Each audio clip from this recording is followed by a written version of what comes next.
Check, check. There we go. Alrighty. Hello, ladies and gentlemen, everybody in between and beyond. My name's Jordy Coleman. You can call me Ginger Wolf. And welcome back to another edition of Let's Laugh, featuring today's comedian, Dana Carvey. Now, before we get into a lot of things, I do have a couple of things that I want to take care of. First and foremost, as a lot of you probably know, I am doing a fundraiser for cancer. And in that fundraiser for cancer, it is going directly to the Cross Cancer Institution. I have nothing to do with it. Nothing fancy, nothing is coming directly to or from me. And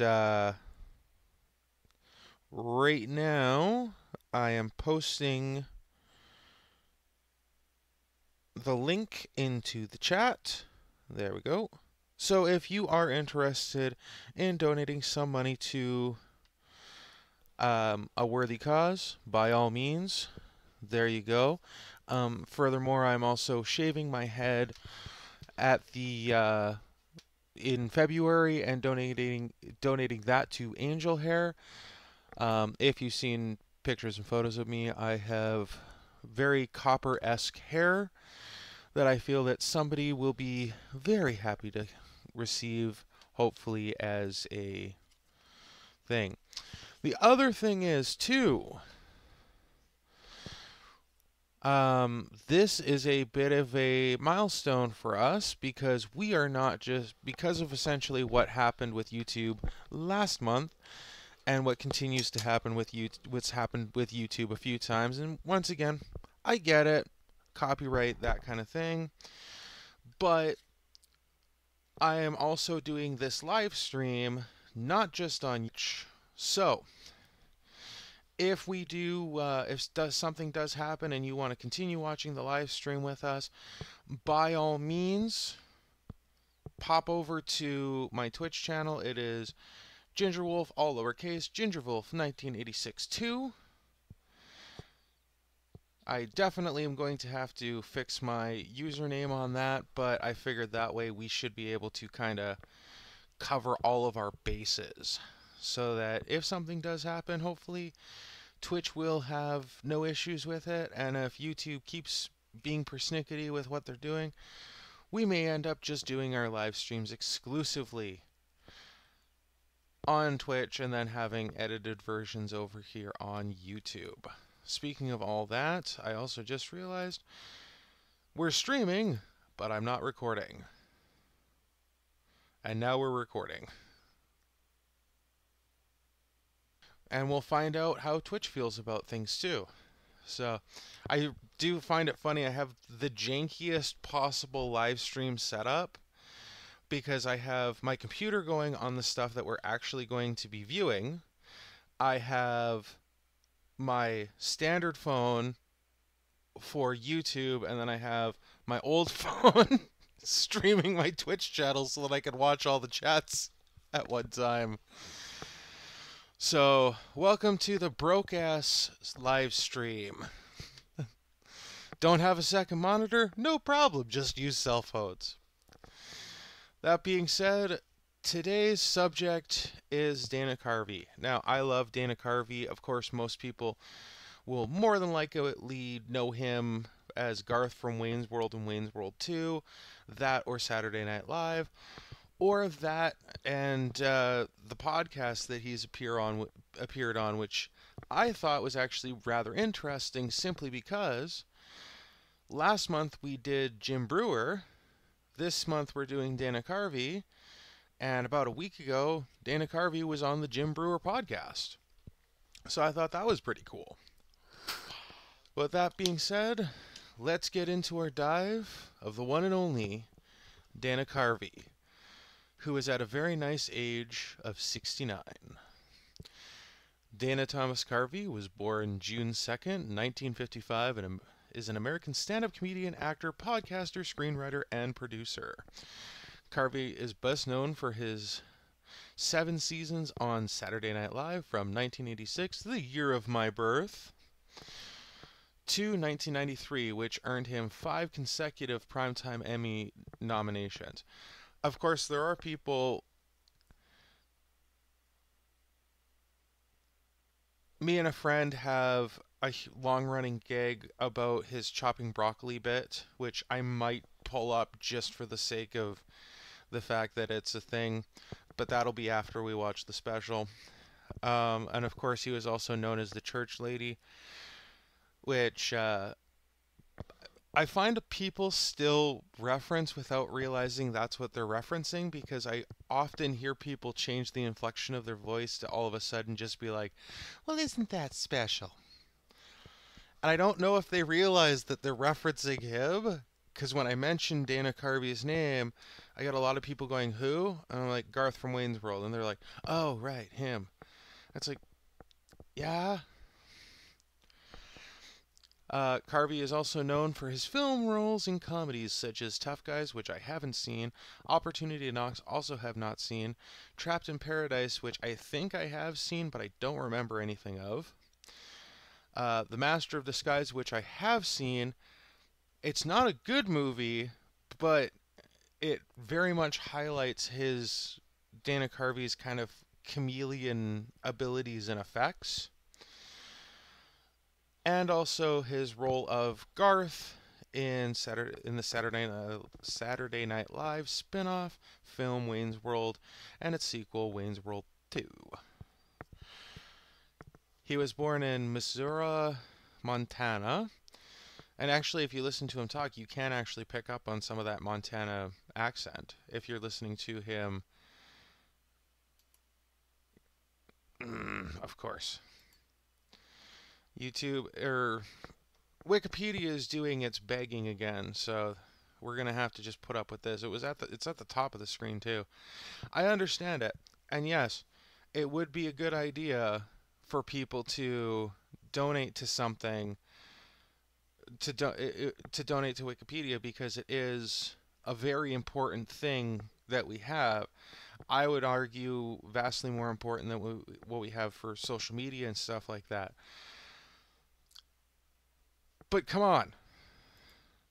Like, I can't exit this? Like, please? Oh, there we go. Okay, we exited it, apparently. Sorry. He was the fourth of 5 kids, so more than likely a Christian household. That's not a joke, that's just a state of fact. Christian households tend to have a lot of kids. With 3 older brothers and 1 younger sisters. Born to Billy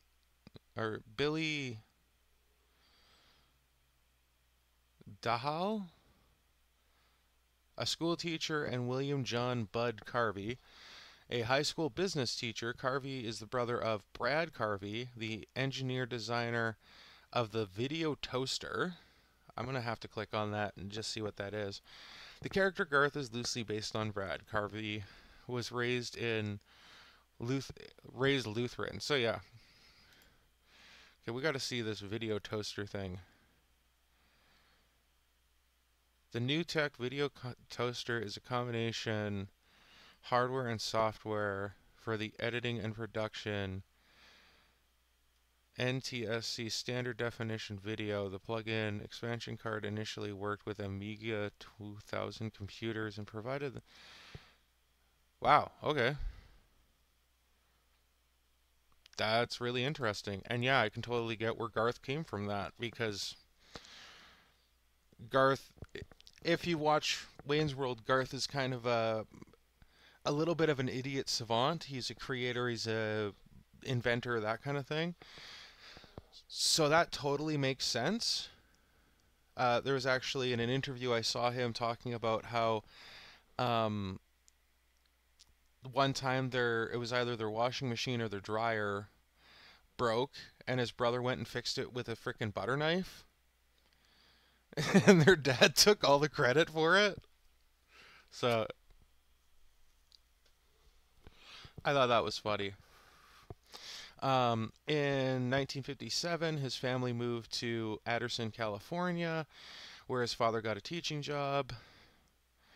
When he was 3 years old. His family moved to San Carlos, California, in the San Francisco Bay Area. He attended Terria Linda Junior High in San Carlos, Carl, Carl, Carlmount High School in Belmont, California, where he was a member of the Central Coast Section Champion Cross Country team. College of San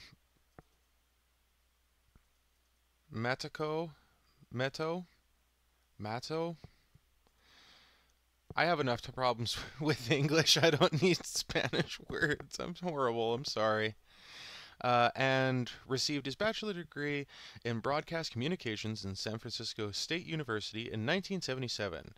He won the San Francisco stand-up comedy competition.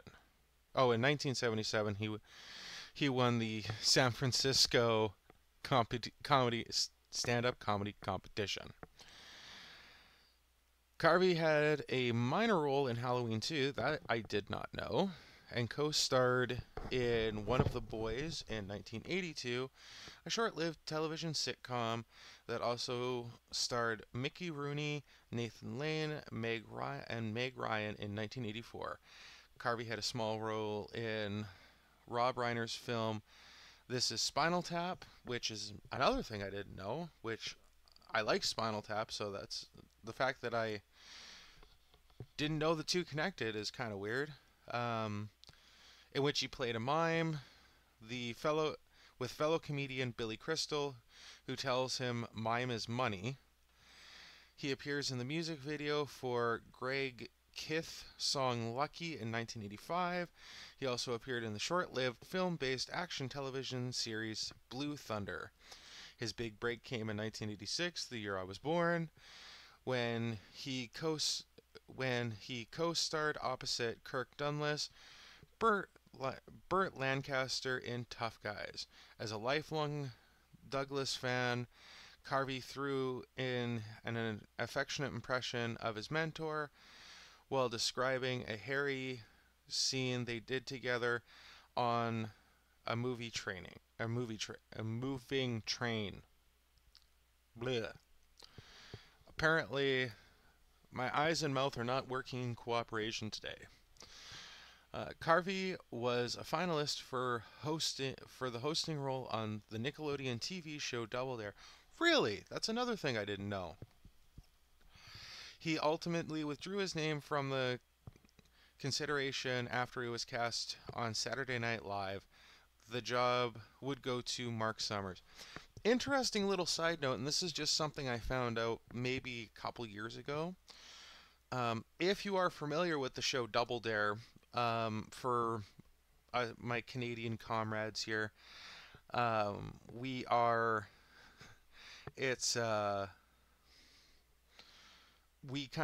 Uh-Oh, I think was the Canadian version of it, if I remember correctly, with Winky Yahoo was the host. But Mark Summers was actually OCD. And the only reason why I bring that up is because he was getting like slimed on and stuff like that all the time in the show. And if you watch any of those segments with that in mind, it becomes blatantly obvious that he has OCD, because he's laughing while it's doing it, but it's almost like a manic cackle kind of laugh. Like, oh dear God, I'm going to have to shower so badly after this crap kind of thing. They actually did an interview with him where they kind of followed him around, and they did like little tiny things in his house where, like, little things. I mean little things, like just moving something on a table a little bit, or moving a tassel on one of his throw rugs or something like that. And he had to go through the entire house and put everything back exactly the way he wanted it. Like, when I say he has OCD, he has OCD to the point when you think, that's ridiculous, people don't have that. No, people really do have that. It can be really bad. It can be a crippling thing. So, just keep that in mind. side tangents aside, 1986, Carvey became a household name when he joined the cast of NBC's Saturday Night Live, along with newcomers Phil Hartman, Kevin Nealon, John Hooks, and Victoria Jackson. Helped to re- reverse the show's declining popularity and made Saturday Night Live must-see TV once again. An important part of the show's revival was Carvey's breakout church lady. Well, isn't that special? The uptight, smug, and poised hose of church chat. Carvey said he based the character on a woman he knew from church while growing up, who would keep track of other churchgoers' attendance. He became so associated with this character that the later cast members, such as Chris Farley, referred to Carvey simply as the lady. The church lady discontinuation was mentioned in a sketch which sterilized the film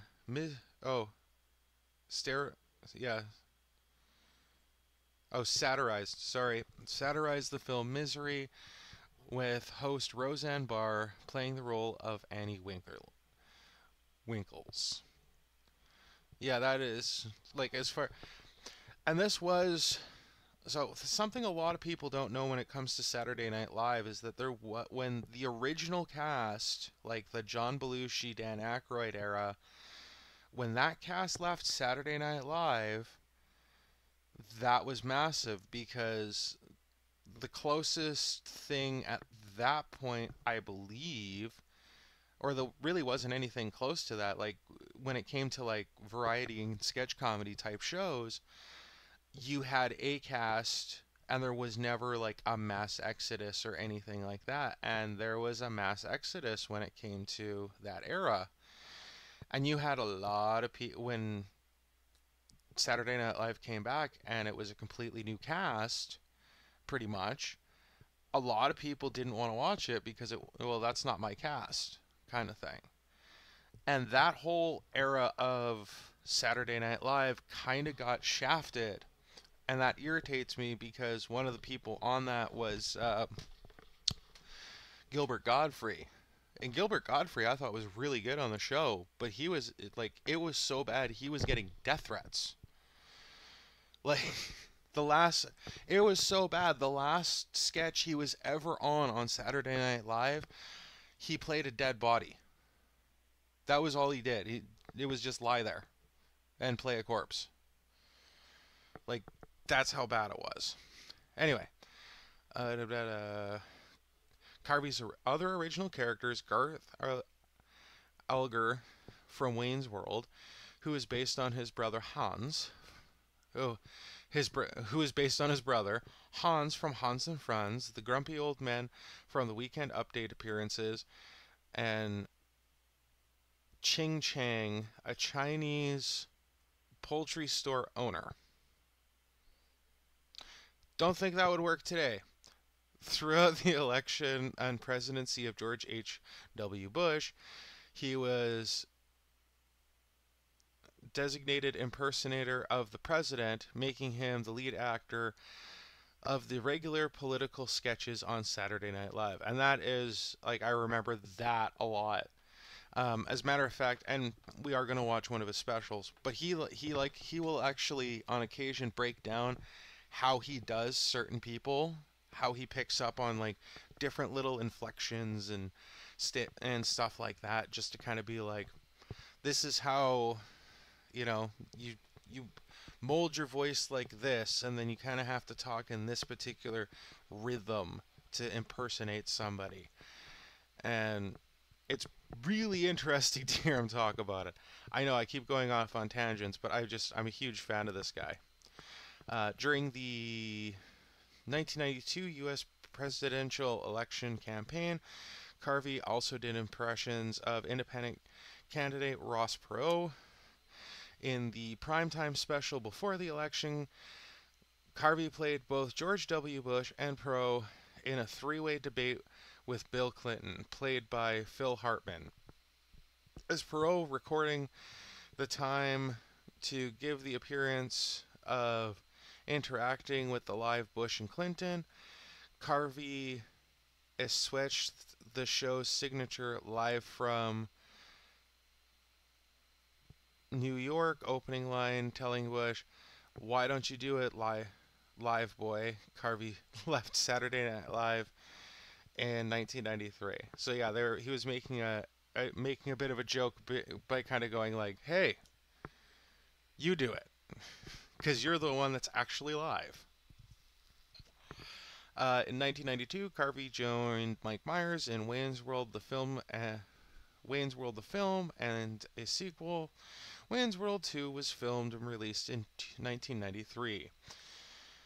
And apparently there was actually some animosity between Dana Carvey and Mike Myers, primarily, at least from my understanding, primarily because of Mike Myers doing the character Dr. Evil, which was based off of an impression that Dana Carvey would do off of one of the... I can't remember if he was a producer, an executive, or a writer for Saturday Night Live, but he was one of those three things, I'm pretty sure. And he used to do this impression of him, which was basically what Dr. Evil became. And he was kind of pissed off that Mike Myers just decided to play Dr. Evil himself instead of having Dana Carvey come onto the movie and play Dr. Evil for him. And I can if that is true, I can actually kind of understand that, because if it's a character that I've more or less created and you're kind of hijacking, I wouldn't appreciate that. From everything I've seen, they've kind of buried the hatchet. So, whatever's whatever. But, you know. Carvey's SNL work won him an Emmy Award in 1993 for Outstanding Individual Performance in a Variety or Music Program. He has a total of 6 Emmy nominations.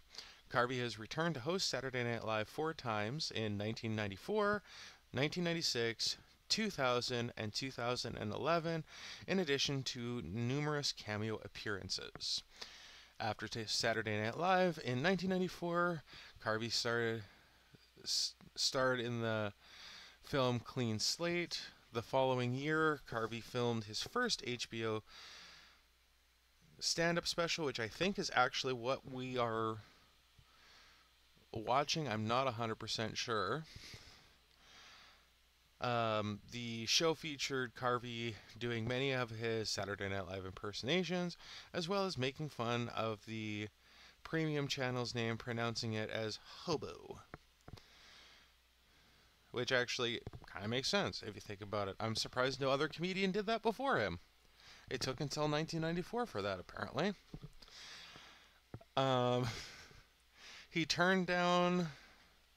He had to turn down a role in Bad Boys because he felt overwhelmed as a new father. He reprised many of his Saturday Night Live characters in 1996 for The Dana Carvey Show, a short-lived primetime variety show on ABC. The show was most notable for launching Robert Smegel's cartoon, The Ambiguously Gay Duo, as well as a career of Steve Carell and Stephen Colbert. Interesting, that I didn't know either.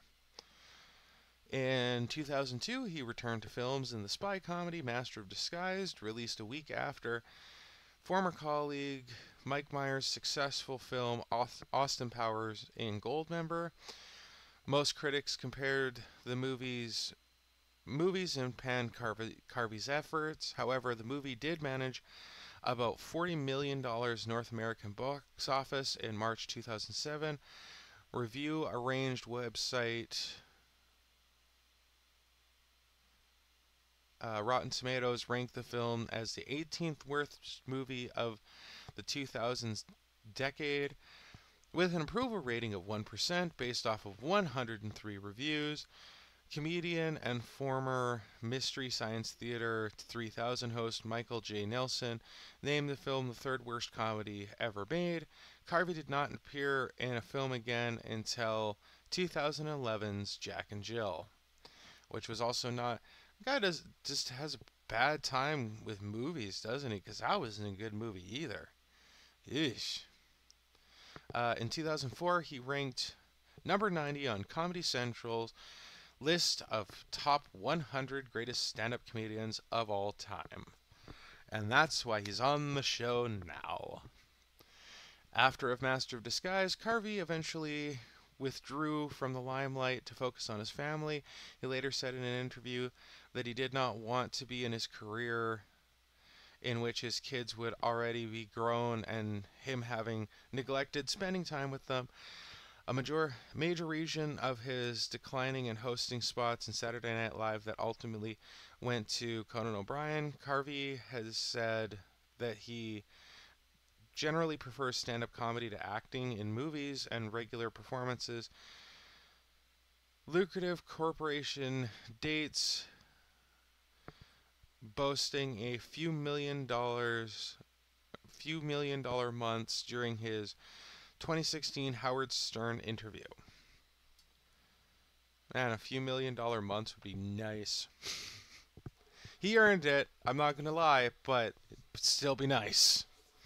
Carvey made an appearance in 2008's MTV Movie Awards, reprising his Saturday Night Live character Garth, with host Mike Myers for a Wayne's World sketch on June 14th, 2008. Carvey filmed a second HBO special, the first in 13 years, entitled Squatting Monkeys Tell No Lies.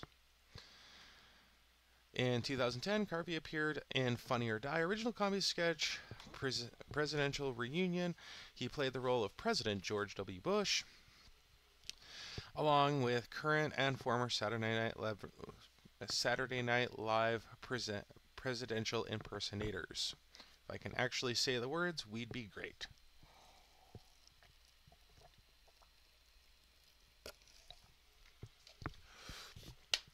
In early 2010, Carvey and comedian-writer Spike Ferniston created and starred together in Spoof, a sketch comedy pilot for Fox. This included sketches of a trailer for Darwin, a mock film in which he played the evolutionary biologist, as well as a spoof of his hit TV series Lost. Both of these sketches can be seen on YouTube on the animated TV series Fairly Odd Parents. Carvey voiced Cosmo's con artist brother Skinzo. That name. Magic people, am I right?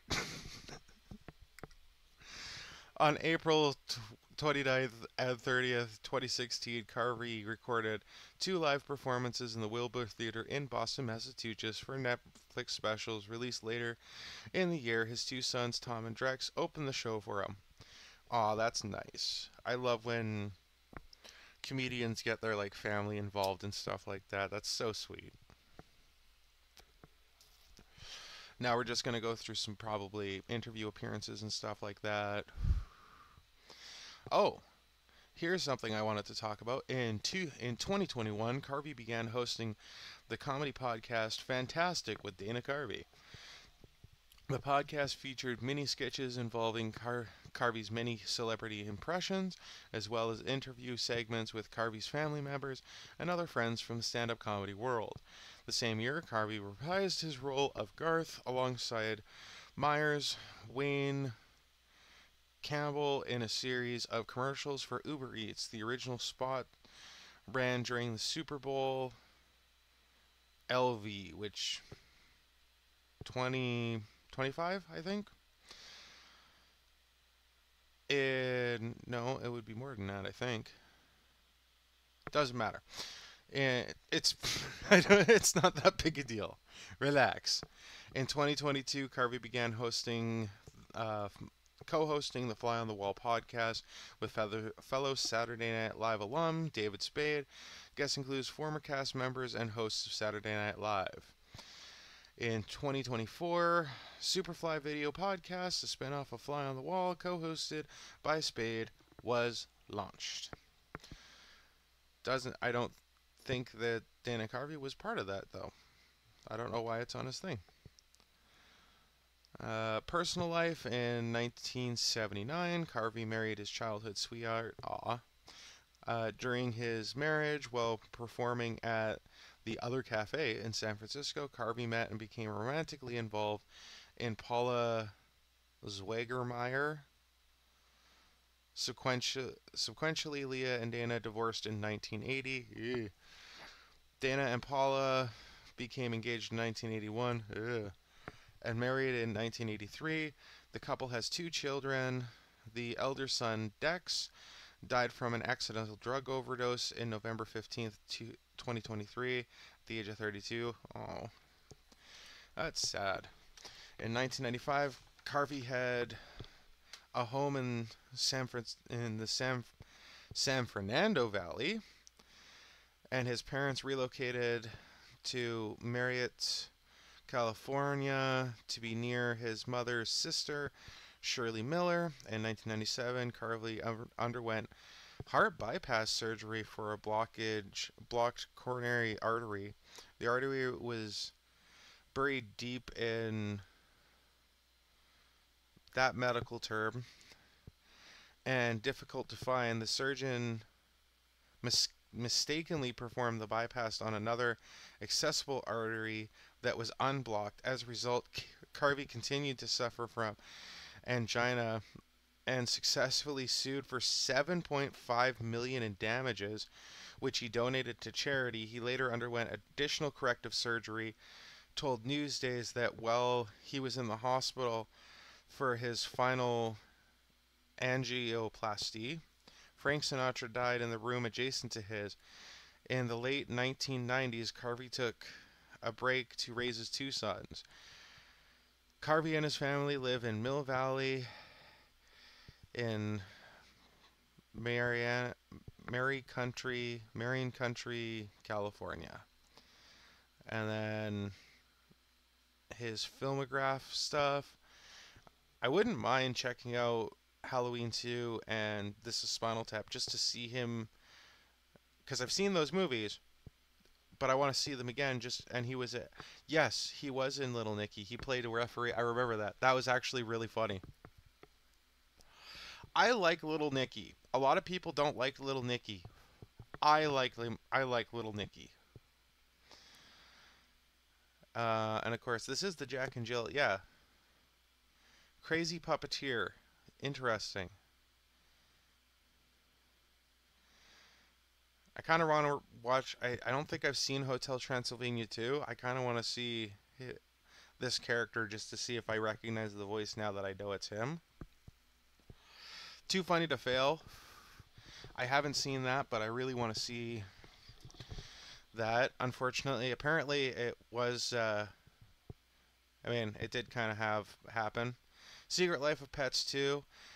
There's actually another comedian that was in that will eventually be on the show as well, and that's George Lopez. Fucking love George Lopez. Interesting little, and another little sidebar kind of thing. All the money that George Lopez made off of The Secret Life of Pets 2, he donated to charity. And yet there was no praise or good job or anything like that, because he did it so quietly that nobody really knew about it. That's what a good person does, by the way. Not these fucking millionaires and billionaires that are like, I'm such a good person, look at me donating all this money.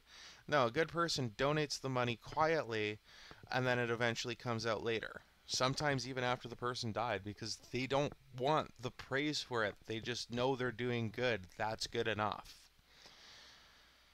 Anyway, tangent over. What was that? Never 13 tangents? And then a bunch of his... Oh, he was on Just Shoot Me. I didn't know that.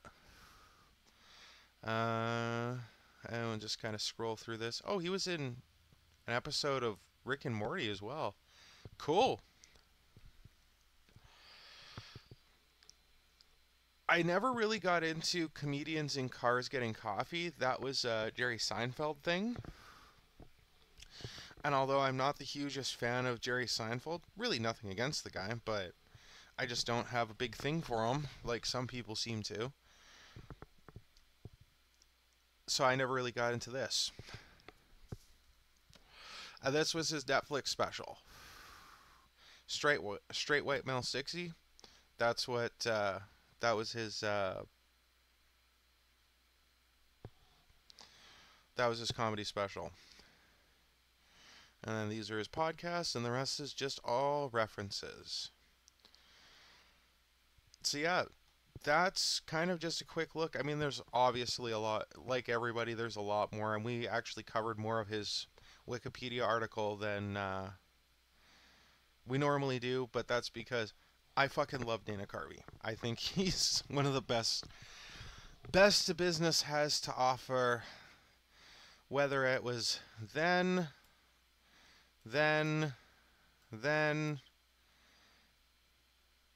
or now. I still think he's one of the best.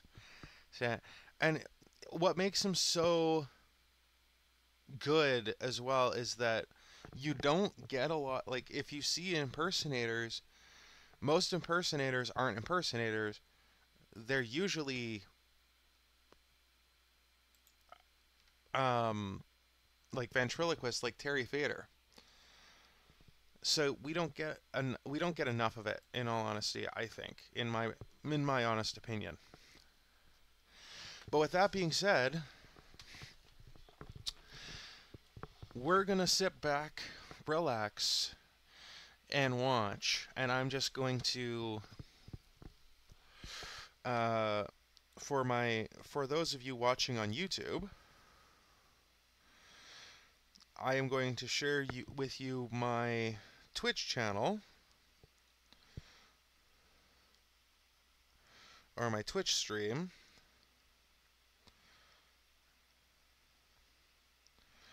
Just in the off chance, because if one of them is going, then they're both going to be going.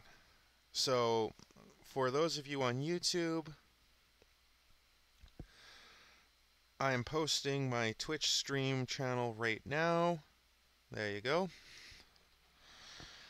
So if we get disconnected on YouTube, then hopefully Twitch will keep us going. We shall see. With that all being said, let's kick back, relax, and watch Dana Carvey's Critics' Choice full show.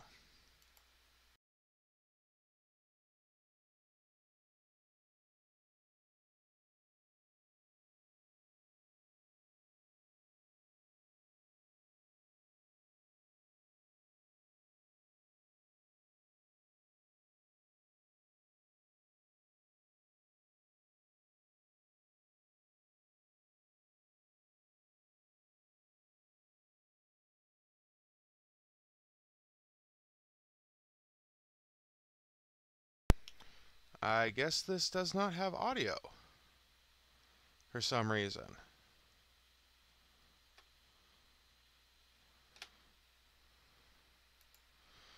So, hang on.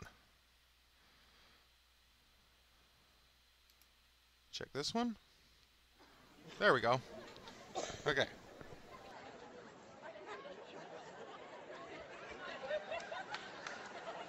Ladies and gentlemen, Dana Carvey.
my God, I can't live up to that.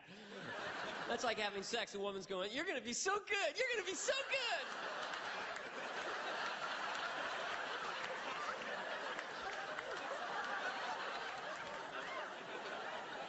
Oh, hose her down and lick her other side, Sauki. Easy, but a de seo, ha. Well, look at that weird, that's like, I am Nomad, I am the camera from Star Trek. You must go away. Thank you for coming to my taping of my hobo special.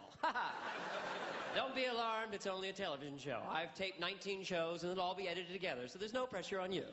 This show could completely suck and I wouldn't give a damn. So, you know, thank you. Thank you. If I screw anything up, a little thing called editing. So, there you have it. Well, all I can say to you folks is, fucking 49ers!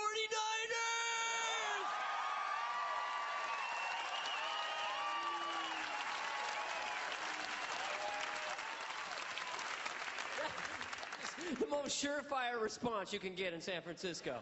Even businessmen downtown. Yes, I think the stock market will break 5,000. Fucking what? Fucking 49ers! You got, oh man, they're the best, man. I love the Nines. Steve Young, Joe Montana, it's pretty cool.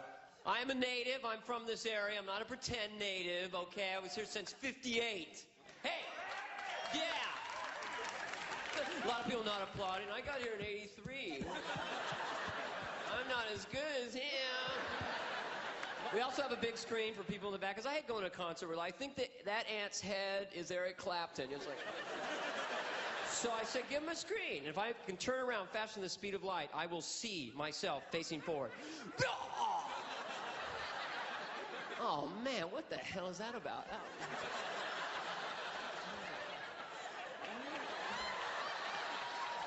Yeah. Oh, God. Oh, shit. Come on. Yeah, come on. Sorry. Like I said.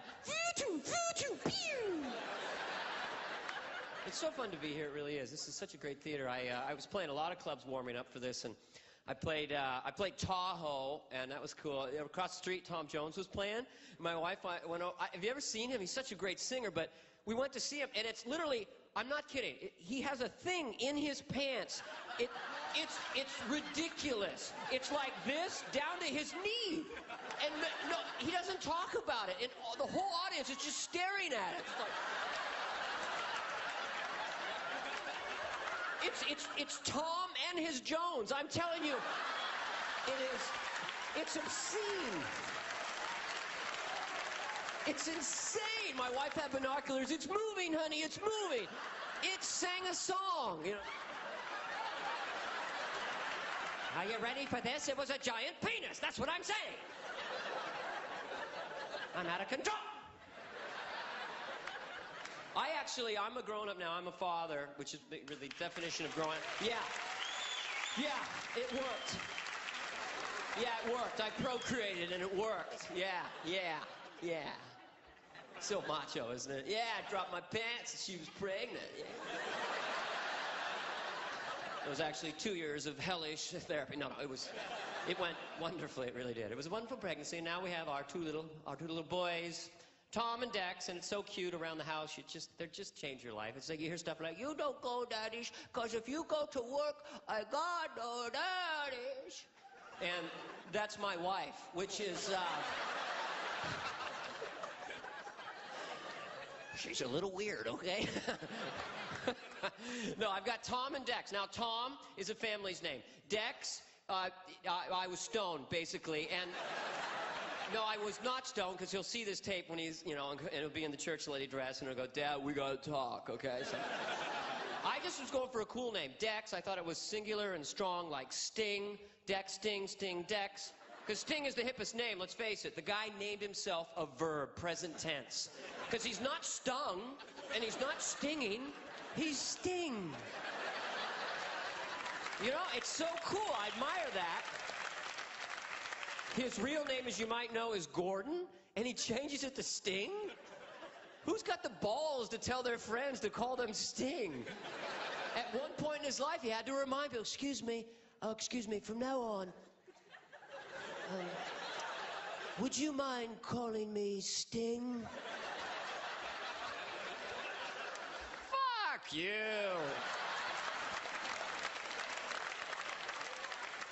Yeah, my name's Bite. This is my buddy Scratch. Now get me a beer, Gordy. Sorry, 2 Coors Light's coming right up. I'm gonna grow up and be a rock star, you see. Wherever you go, I'll be watching you. I'll be watching you.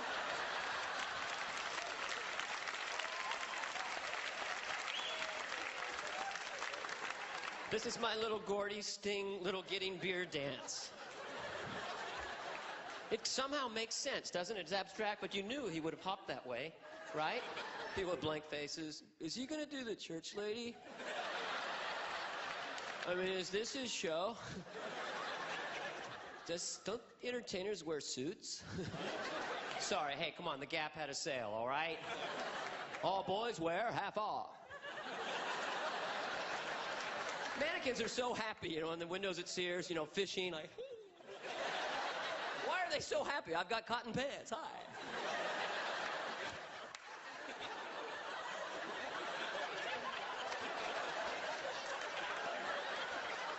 They're trying to get us to buy these stupid clothes. You see, look how happy the mannequin is. I gotta get those Hager slacks.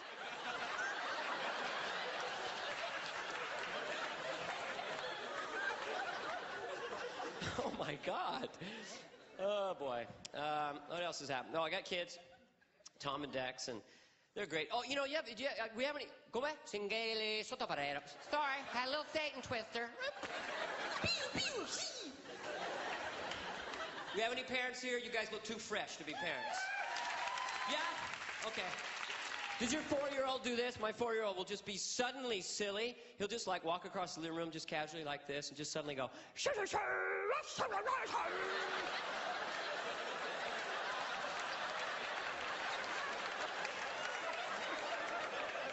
What is that move? It's like David Niven turns into Charlie Callis or something. He's like... And sometimes they just nod when it's over. Dex will come in the kitchen and just go...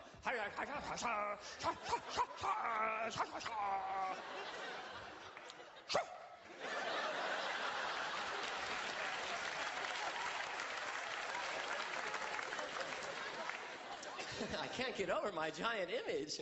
Think of the possibilities. Tom and Dad, you know what it is about kids? I think that they can't control their impulses. They're not mean. They just can't control. Because Tom will be sitting there watching television with Dex, right? And they're watching cartoons.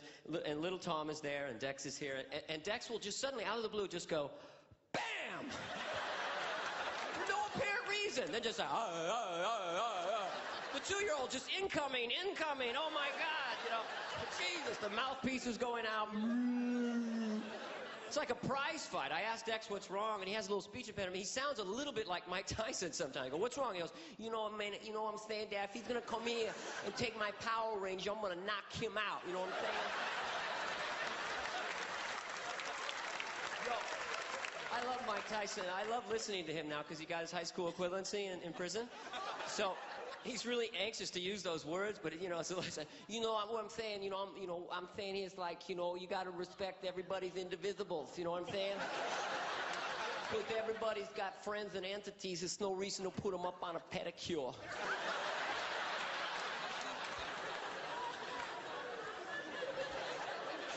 Now, I don't know if my kids are weird, but your kids have a clothes problem. My kids don't want to be clothed ever. They want to be naked all day long. They literally, you got to fight to get the clothes on. They just love being naked. So we had to bargain with them. We said, we will have naked time for you guys. You can have naked time every night from 6 to 7:30. And this works. So every night, is it 6? Is it 6? Yes. And they're like, yeah! It's naked time! Oh, they're like little Harvey Keitels just wandering around. Oh, with their tiny penises flapping. They're the anti-Tom Joneses. They're just little tiny penises, so happy. And it's wonderful how free they are with their nakedness, you know. But we have company drop by that's not used to naked children. During naked times, like ding dong, they come in, Tom and Dex are like, yee-hoo! And the company without children is like, okay, where do I look? I don't want to look. Oh, a tiny penis, there we are. Then they start looking at my crotch and back at the tiny penises and at my, and I'm going, hey, don't contrast and compare. It's great, though. I mean, one time, oh, this was funny. The company was sitting on the couch, and I'm just watching, and Dex gets up next to the guy. He's naked, spread eagle, and just goes, bing! Just free, like he was clipping his earlobe. Just bing! The company's like, we gotta go. We just got here. No, we gotta, I'm gonna clean my refrigerator. I gotta go. My Irish mother-in-law, their grandmother's great, because she loves him. She's not bothered at all by the nakedness. Dex will be there going, bing, and she'll be going, oh, look, he's playing with his wee dandy Dublin. Oh, look, it's like Darby O'Gill's minuscule peeper would dwarf that little member we've got there. Because she's the one who got me into this. Because kids are, well, they're both, right? They're the most wonderful thing that's ever happened to you. And the most difficult thing that's ever happened to you. You know, it's both. And you ask people, should we have children? It's like a secret society, and they want to draw you in. So I said to my mother-in-law, should we have children? She's like, oh, yeah, they're easy. I go, aren't they a lot of work? No, they're easy. Oh, yeah, children are a breeze. No problem. You can just keep them in your pocket like that. Oh, yeah, no problem. Walk around. Just give them a little M&M once in a while. No big deal. Oh, yeah. Woo-hoo. Then you have the children. Your life changes. They are need machines, man. You gotta look and do and say and change and go, put it down, no. I mean, they go through a stage where they want to swallow something, they want to get something in their eye if they possibly can. You're like, no, no, no, no, no, no. You know what I'm talking about. We all have parents. The only thing that makes it worth it is the power of their cuteness. It heals you. You'll chase them all day. And then my son Dex said to me last week, he said, Daddy, does God have feet? And I was weak by how cute that was. I was like, I've got to sit down. That's so goddamn cute.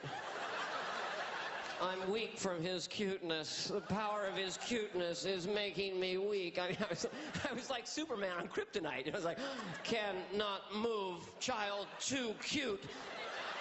Must get help. But there are those days. There are those days where you've been up all night. You know, and you haven't brushed your teeth in a week. Your hair's greasy, sticking up, big zit in your forehead. You're puffed out. You look like Lon Chaney.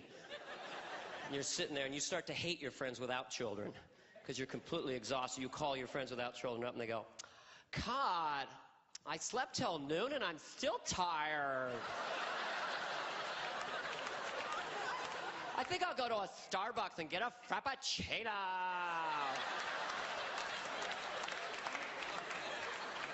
And you don't even hear them because you're chasing the kids. Put it down. No, no, no, no, no, no. Put it down. Yeah, Frappuccino's good. No, no, no, no, no. No, no, no, no, no. You know, true though. You're on camera. But it's true though. You know, the thing about children too is they're the enemy of sex. If there was a battleground ever with children versus sex, it's a big fight. Because it's hard to have hot sex when you're so exhausted you can barely function. Try watching a 2 and a 4-year-old for 13 hours and then get into bed. It's your time. Got to keep the relationship going. Get in bed with your wife, just barely there. You know, okay, honey. Okay, kids are asleep. Okay, it's our time. Okay. No, no, I want to do it. Come on, let's do it. No, shut up. I want to do it. Come on, let's do it. No, I'm not too tired. Come on, let's do it. Okay. Okay, it's good. No, okay. Okay, I'm really hot. Okay. No, shut up. I'm really hot. It's really good. It's really good, baby. I'm really hot. That's good. Yeah. No, I'm on fire. I'm on fire. You want me to pull your hair? Okay. Yeah, that's good. Yeah, I'm hot too, baby. I'm hot. Okay, I'm gonna spank you. Is that what you want? Is that what you need? Whore.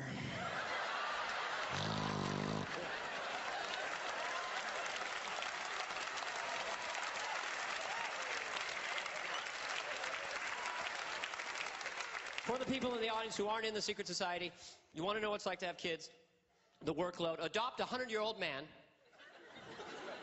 Adopt a 100-year-old man who needs 24-hour nursing care. And then find out, gee, my life's really changed. Imagine that scene. Wipe my ass! Put on cartoon!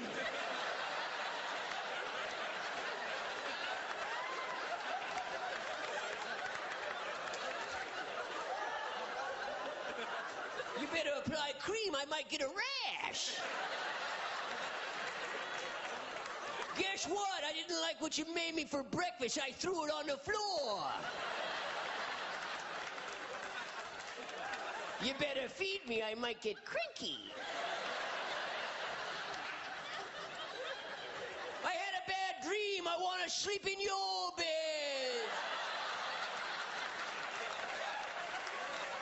I'd like to stretch out. Guess what? It's naked time. Huh? You like it, huh? Bing.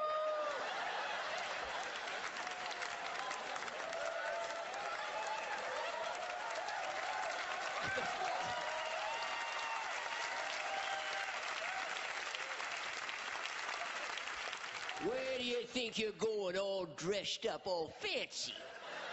Thought you'd go to a nice romantic dinner. Well, think again. By the time you hit the door, I'm gonna be crying. You're gonna feel guilty. So I say, sit your ass down, we're putting on Pooh Bear! It's a good one, too. Piglet gets lost. Take him to Toys R Us, he's sitting there in the cart, right? Buy me that useless piece of plastic. Well, you already have that one. I don't have that one. I've got Megator. That's Mega T. You can tell because the index finger's crook slightly different. Megator, Mega T, Mega Tie, Mega 2. Every time I click, it's $9.95 to you.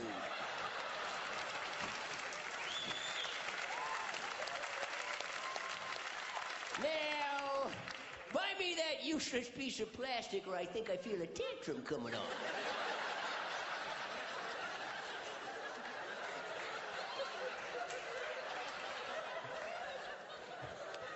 You gotta ask yourself, do you feel lucky? You got a choice. You got a choice. You can either pull me out of here, kicking and screaming, snot coming out of my nose, everybody looking and pointing. Look at those evil parents. I ought to report them. All he wanted was a little toy.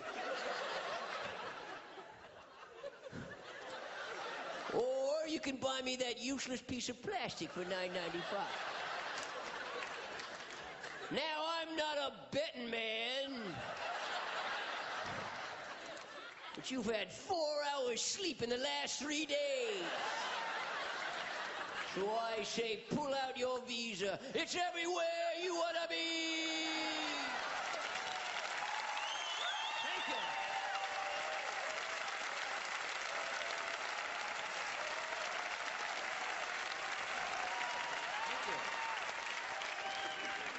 Oh, boy. Well, what a summer it's been. The summer of prostitution. Isn't it weird? Charlie Sheen's getting married. He had a $75,000 bill, you know, to Heidi Fleiss, and now he's engaged. What's that like with your fiancé having dinner? Charlie, was there anybody else?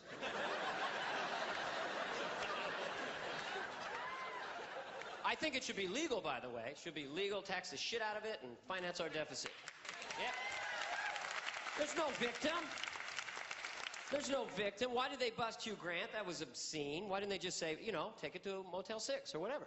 Why would they bust Hugh Grant? You know what I mean? And why was he in that BMW? I mean, I don't get it, but I guess it was a thrill that he might get caught. It's the only thing you could think of, like, oh, goodness my, oh, me. I'm in an American BMW car in a heavily lighted area with an African-American prostitute. At any minute, an awful American policeman could come in here and catch us. Oh, I'm definitely in bunches now.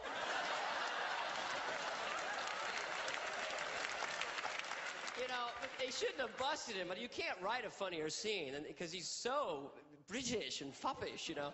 This idea of a cop going, out of the car, Mr. Grant, and he's like, oh, hello, hello, officer. Well, I was a very bad boy, and there you have it. I mean, what I was saying was, actually, officer, if you, what happened was, I was at the Four Seasons, in the Chablis suite watching a bit of Madlock with Andy Griffith, a very good episode, and suddenly I began to feel a bit peckish, and I said to myself, Hugh, old boy, why not cruise the boulevard for a bit of the old gobble the wiener, hey, Governor? What are you talking about? Tongue bathe the Willy Wonka? But they should have let him go. If it had been 40 years ago in Cary Grant, they would have just dismissed it. Some kindly old Irish cop. Oh, hello, Mr. Grant. How are you? Could I have a word with you, you know? Oh, hello, Johnny. How are you? Well, hello. Just a minute, darling. I hope this is going to be brief, Johnny. This young lady was about to sit on my penis.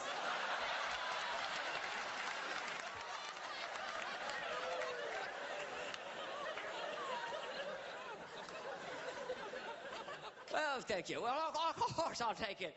Oh, yes, just take it to Mulholland, Mr. Grant. That's all I'm asking. Oh, of course, Johnny, take it to Mulholland, of course. Did you get that autographed picture I sent you? Very good. Well, you better tell Jimmy Stewart he's up there in the Plymouth.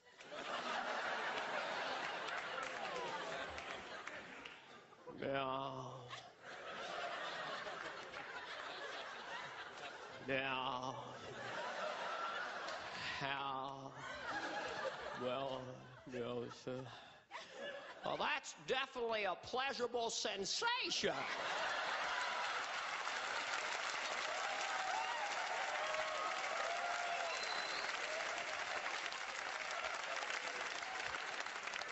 That's a humdinger. Would you mind squeezing it a bit?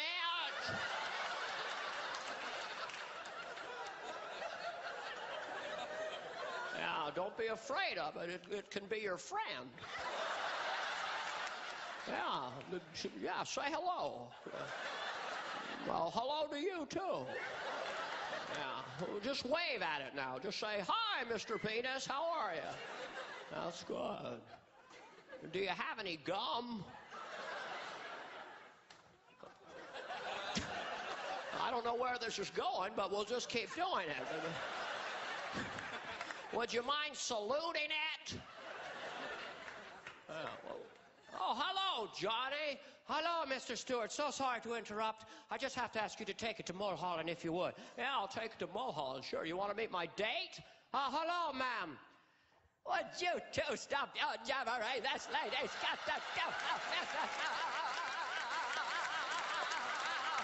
See you later, Johnny. So long, Johnny. I think she's flooded.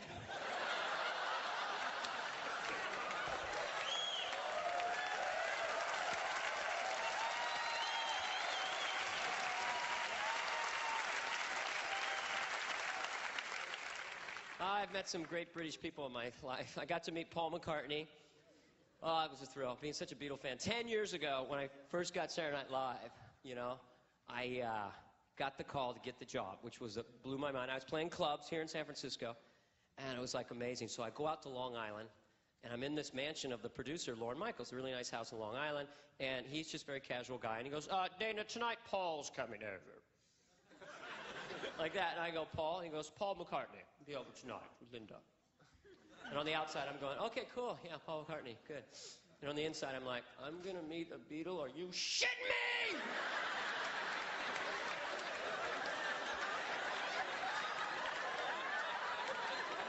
So I go in the room and I'm calling my friends in San Francisco, I'm gonna meet Paul. They're so blown away. That night they're having spontaneous Dana's going to meet Paul parties. All across the Bay Area, everybody gather up. Dana's gonna meet Paul in 17 minutes. Let's get our lighters ready, you know. So I'm in the mansion, the door, and there's no one there, and the doorbell rings, and I go to get it, and I open the door, and it's Paul and Linda. And I guess I was so nervous something happened to my face, because the first thing Paul said to me was, "Your face is going a bit funny." Apparently, I was just distorted with my nerves, like, "Hi."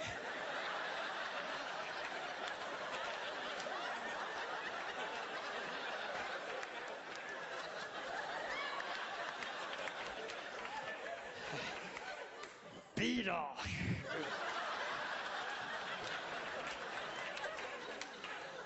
But man, the guy was the nicest guy you'd ever meet, you know. So charming, you know. I said, "Paul, how do you think your new album's going to do?" And he's just real comfortable guy. He goes, "You know, Dane, they can't all be crackerjack, tippery top.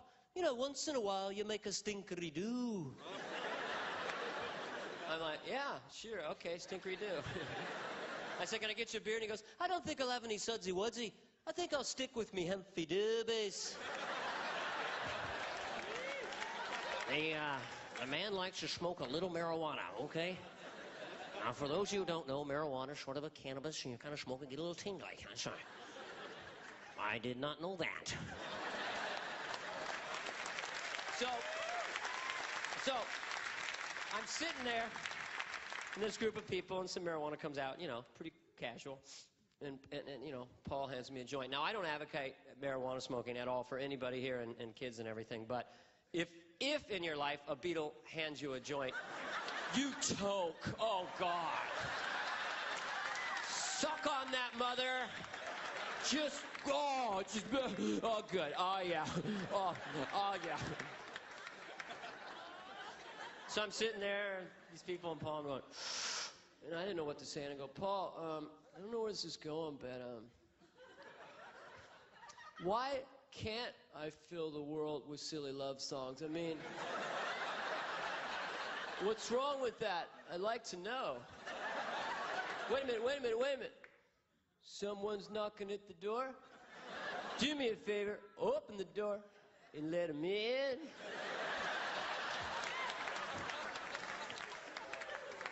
But it wasn't very good pot. It was like old-fashioned pop. Remember pop when you were in the 70s in high school? You'd have a lid the size of a Samsonite suitcase. You'd smoke 20 joints and go, "I think I feel a little itchy." Then 1980 Hawaiian pot came in, take one hit and go, "Why is that giant lizard riding that lawn boy?"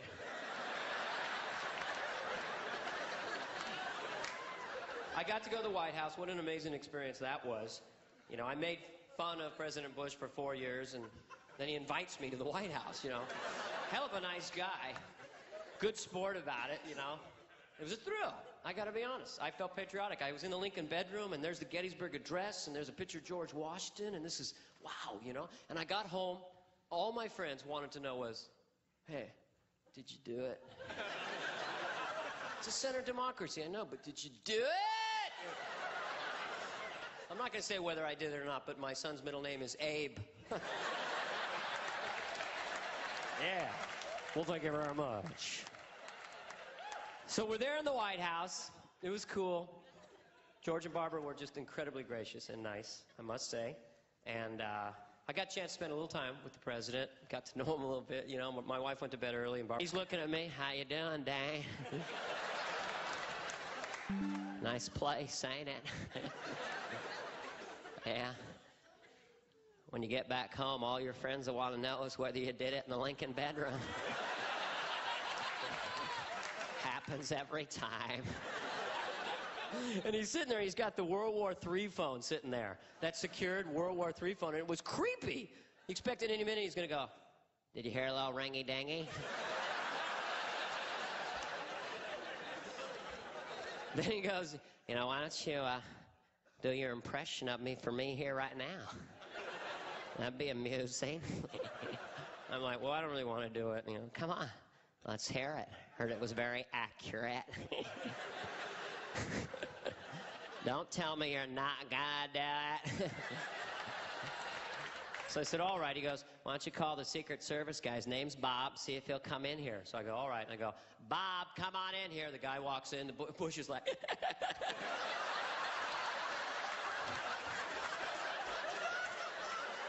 "I got an idea. Let's call the Premier of China." I'm like walking over there, come on, let's do it. Okay, okay, come on, let's do it, you know. I walk over there, pick up the phone. You know, could you send us a Mushu chicken?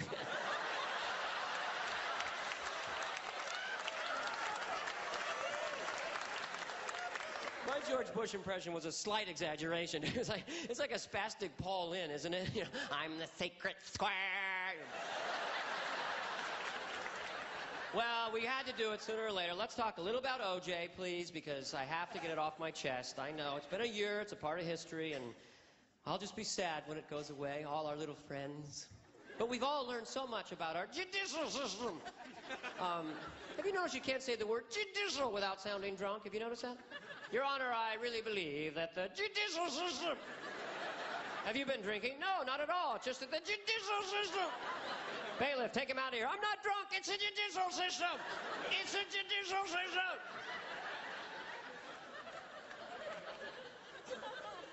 Now, they say he was framed. Okay. They say he was framed. Now, I know, I've been watching, and I know all about Mark the Fuhrman, you know, but...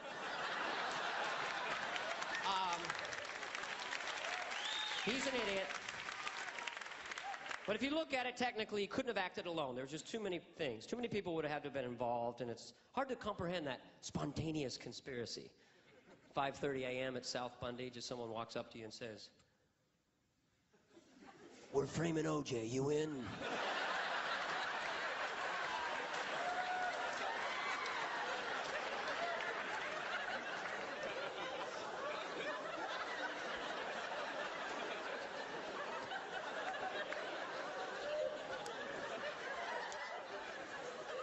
Framing OJ? I could go to prison. I'd risk my entire career. And I really like OJ. But you're right, it's just too good. I'm in. Pass it along. Framing OJ, you in? Framing OJ, you in? Framing OJ, you in? Framing OJ, you in? Framing OJ, framing OJ, framing OJ, framing OJ. We're framing OJ. I'm in. Count me in. Count me in. Framing OJ. Count me in. To all our ships at sea, we're framing OJ. Framing OJ. All the way to Japan. Hold on. You going to frame OJ? But I really like OJ. 2,000-yard Buffalo Bill. But you're right, it's just too good. We got to frame him. All the way to England. Now, see here, 007. This may look like an ordinary Mont Blanc pin. But when you press this lever, it becomes capable of spraying blood through the windshield onto the console of a Ford Bronco.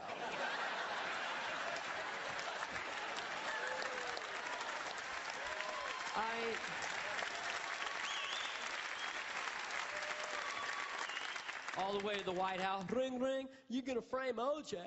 Well, hell, I really like those Naked Gun movies. But you're right, it's just too good. I'm gonna put at your disposal the Marines, the Navy, the CIA, and the FBI because we have got to get that son of a bitch. Now, you know, maybe he was framed. I don't know.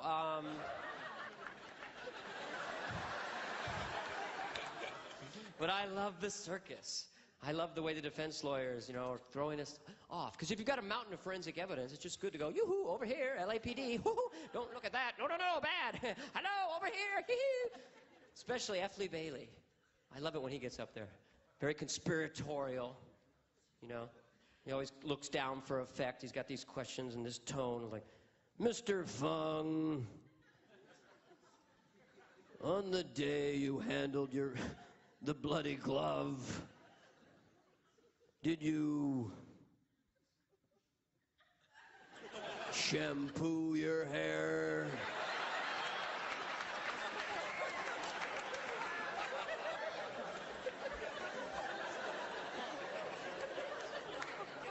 Answer the question, Mr. Fung, if that's your real name. The guy's like, yes, I did shampoo my hair. Ha ha ha ha ha! Did you rinse and repeat? No. Ha ha ha! So there you were. not rinsing and repeating. Even though your bottle of Pert Plus explicitly directed you to rinse and repeat, you chose to ignore it, didn't you, Mr. Fung? What else did you ignore?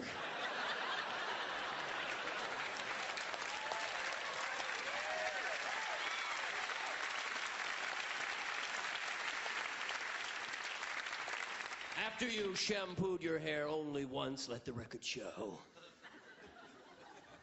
Did you cream rinse your hair? No. So there you were, handling important forensic evidence with dry, split ends.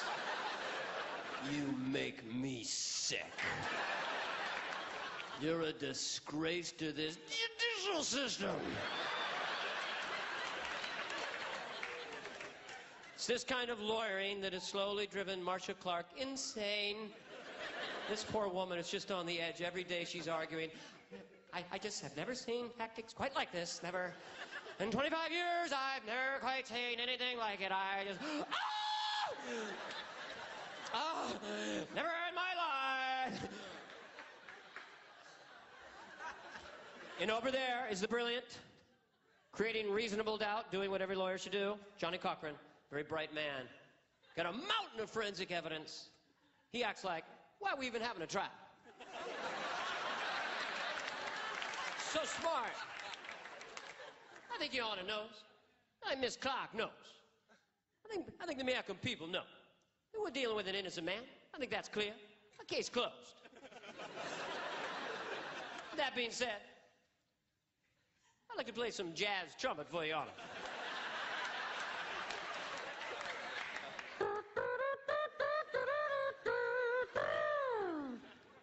What's DNA, anyway?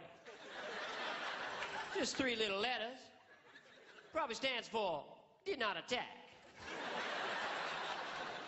Marcia Clark's over there. Should I cut my bangs? Should I cut my bangs? I'm gonna cut my bangs. I swear to God, I'll cut my bangs. I'll cut my bangs. Nobody move or I'll cut my bangs. I will cut my bangs. God damn it, I will cut my bangs. The more uptight she gets, the cooler Cochran gets. I think Miss Clark's having a bad hair day. I think that's clear. And when he wants to manipulate Ito, he's brilliant. I think Your Honor's wise, and I think your decision's wise. I think that's clear. Your Honor's a wise man. Your Honor's a handsome man. Your Honor's a gorgeous man. If I was a gay man, I want to have sex with Your Honor. We could have naked time.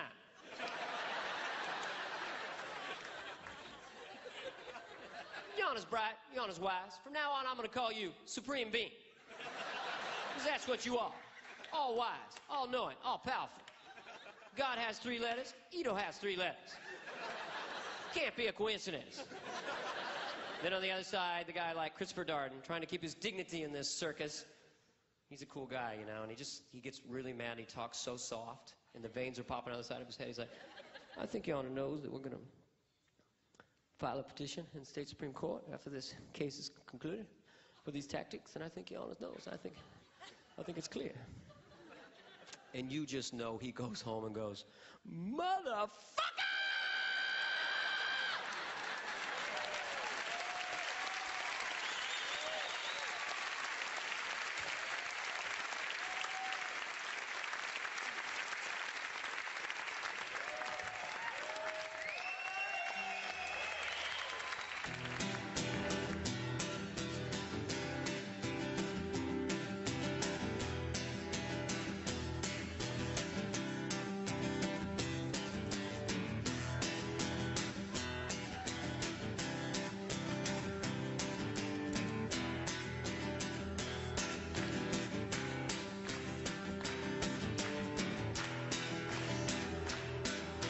That really throws me off. What are we trying to do?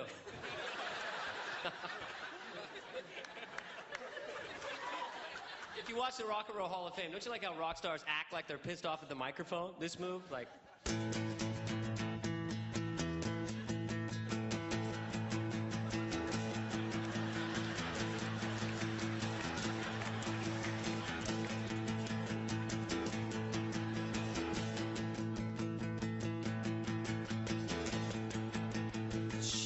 My legs, fuck you. when guitar players switch chords and act surprised, like it's a magic trick or something? Make you think it's cool?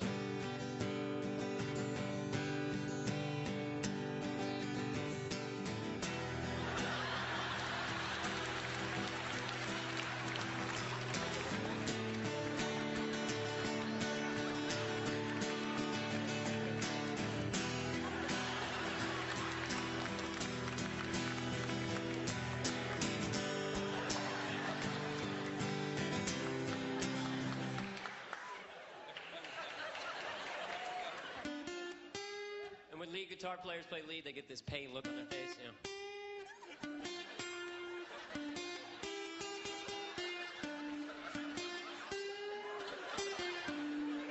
They look like a dog scraping its butt on the driveway.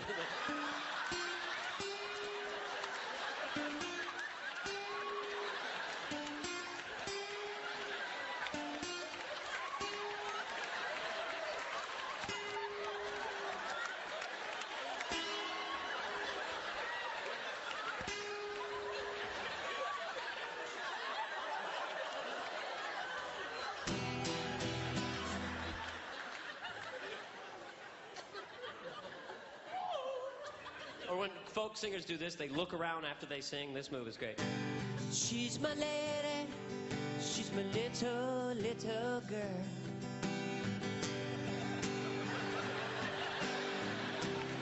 What the hell are they looking at, man?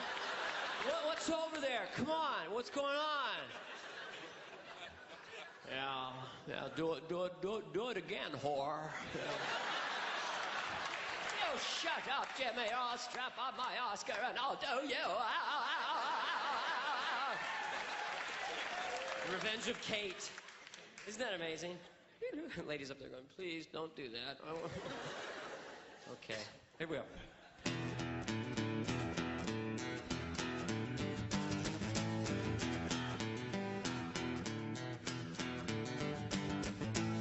This is every Neil Young song you've ever heard. Dead dog lying in the ditch, cigarette smoker has an itch.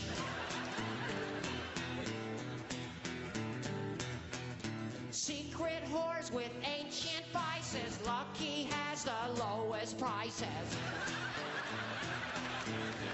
I'm getting higher, I'm getting higher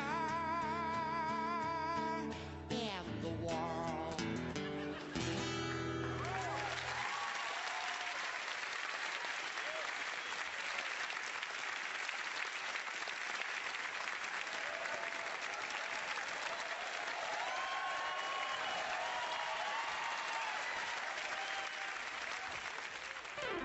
Remember when the cat would wander around the piano at night and scare the shit out of the entire family? Middle of the night, you hear like, what is it? Oh, it's just Boots. It's okay, it's just Boots. Half hour later, you hear something like, meow, meow, meow. Meow, meow, meow. And it sounded really good. Wasn't that weird?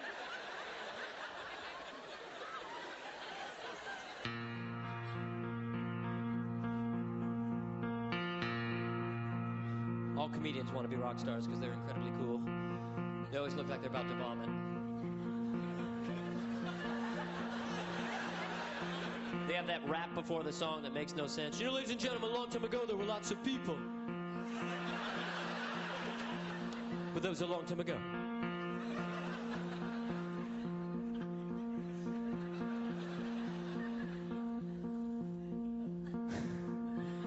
Then they start to sing these incredibly trite lyrics. Don't you feel like a lot of balladeers, it's like they're making them up as they go along? Aren't they? I mean, it's like anyone could write these lyrics. Like,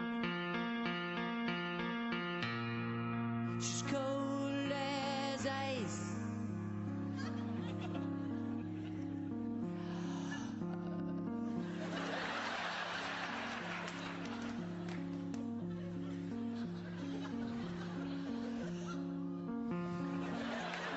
Paradise and the feeling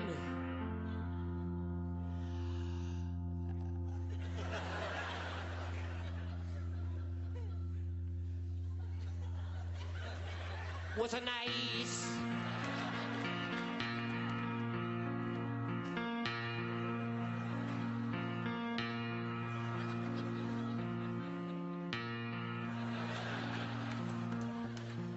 There's a lady I know.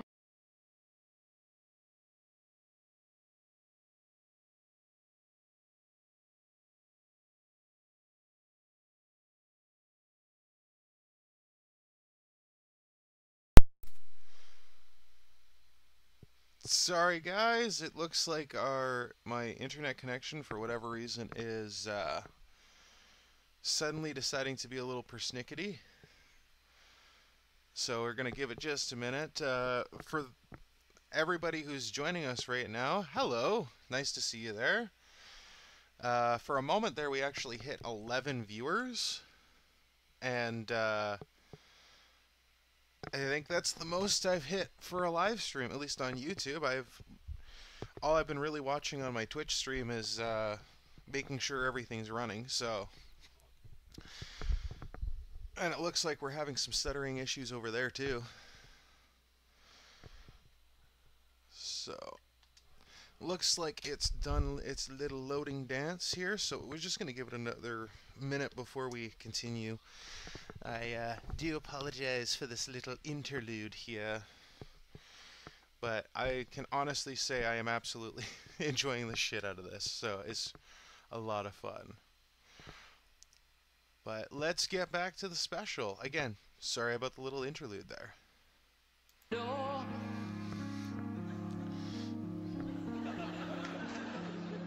If I didn't know how, she'd be the lady I didn't know.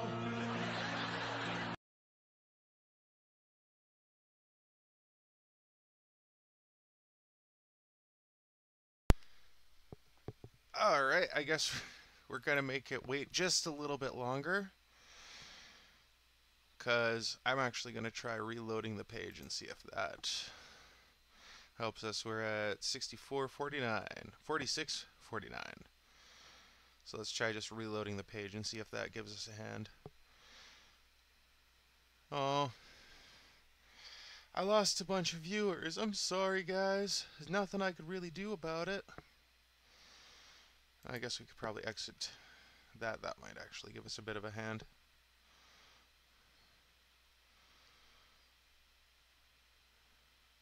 Wow, my internet is being super weird and slow.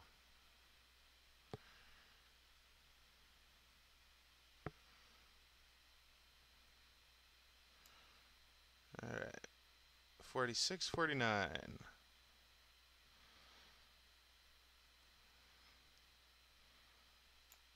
46:47. There. We found our spot. Yeah, for anybody who left and came back, it's not your connection. I think it's my connection that's having the issues. We're just going to pause that and let it actually load up. So, I will apologize for any of you that are new here. So, my name is Jordy Coleman. You can call me Ginger Wolf. And because of the milestone of the channel, because we're actually streaming on both Twitch and YouTube this time, instead of just exclusively on YouTube, which is what we have been doing. I'm also doing a double feature, so which sounds doing two comedians. I'm not. I'm actually going to be doing some gaming about a half an hour after this live stream ends. So, if you're interested, I will be playing 7 Days to Die. I'm doing a run on it, basically called Zombie House Flippers. And it's where I basically have to purchase houses and stuff, houses and businesses in the game. I'll get more into it, but I basically have to repair it, fix it, do whatever updates that I possibly can do to it, and then I turn around and sell it for a profit. Because capitalism, that's why.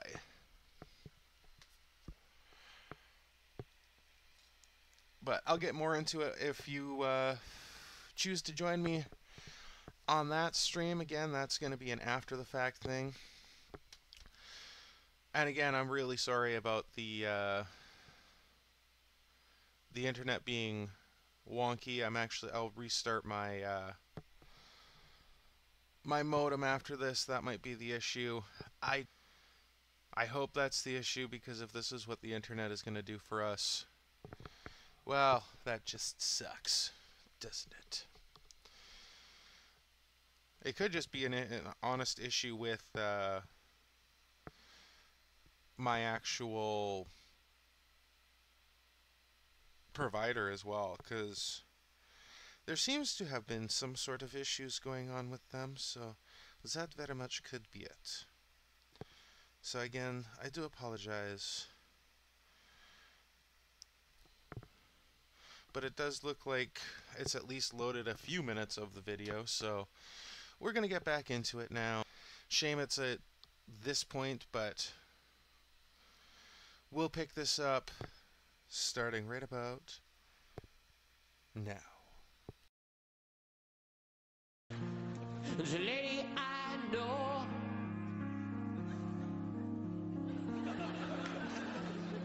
If I didn't know her, she'd be the lady I didn't know.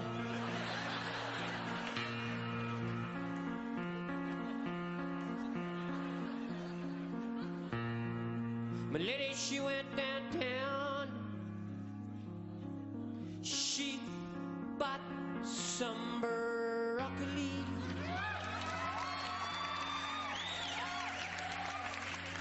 She brought it home.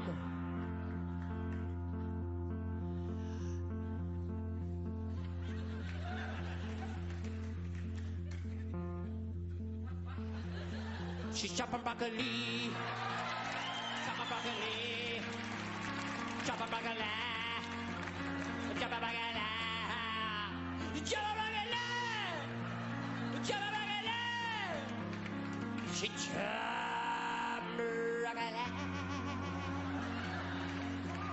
She chopped broccoli. She chopping broccoli. Chopping, she chopping, she chopping, she chopping, she chopping, she chopping.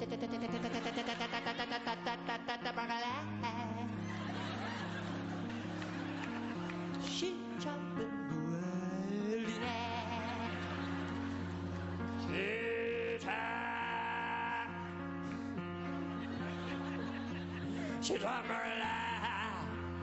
chopping broccoli.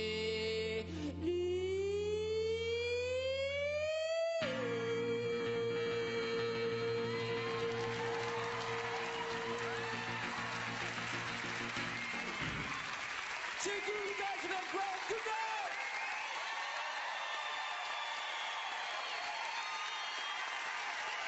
Thank you. Good night.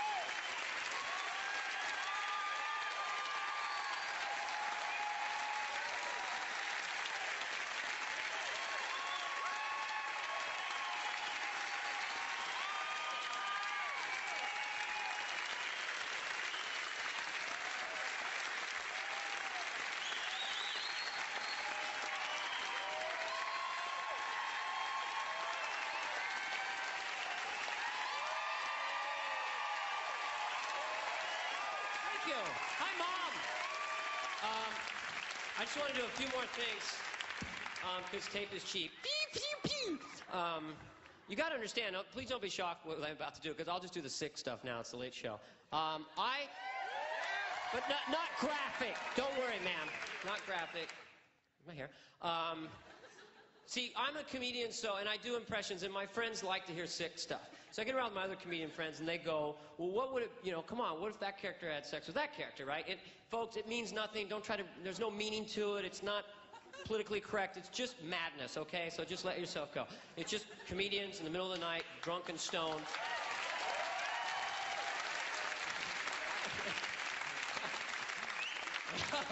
All dressed up and no place to go. Okay. So comedians go, well, what would Jimmy Stewart and Johnny Carson be like? And this will just be a brief example. She's laughing. Ding dong. Who is it? I think you know who it is. Jimmy. Jimmy Stewart. Yeah. Don't pretend you don't know what I want. Come on in, Jimmy. Come on in. Would you like a cocktail? That'll loosen the pump. Would you like me to put the red teddy on? Yeah, I like it. When I'm yanking on your hair, it just shimmies real nice. Okay, it's meant to get that response, but I'll keep going and wear you down. You may or may not see this on Hobo. You don't know. But you can say he did this real weird thing the show I came to. Now, the one that kills my friends the most, that call me at home like Gary Shandling, is Burt Lancaster and Kirk Douglas having sex, okay? Because they're the most macho guys, and it just seems bizarre, and it's not too graphic, don't worry. But John Lovitz, I've done it while he was driving. He almost crashed the car. He's thrown up in a parking garage for a half hour once because I did it, so here it goes. Just let it go and relax. I want you inside me, and I need you inside me. I'll take it easy. Don't rush me. Take it easy. But I want you, and I need you. All right. Okay. I'm inside you. Doesn't mean we're gay, just two men having fun. I want to move, and I like to move. I'm telling you can't move, but I like to move. I'm telling you can't move. I only got so much play down there, son.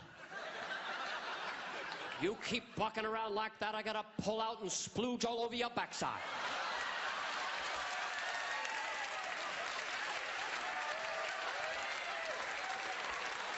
But I like to move, and I want to move. Oh, 13, how are you? Okay.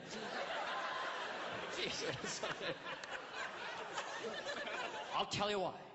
I once had a horse named Teddy. He used to buck around something awful. I'd say to my old man, if I was inside him right now, I'd be in a heap of trouble. This makes comedians cry, okay? You must understand, I don't know what it means. This is what we do back there, and I did it for you here. Some are pissed, some are offended, some will never forget it. So, I guess I'll say it.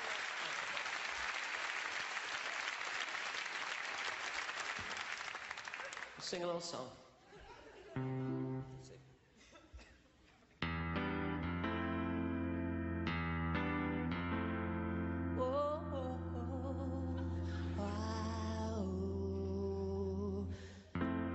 Thank you, San Francisco,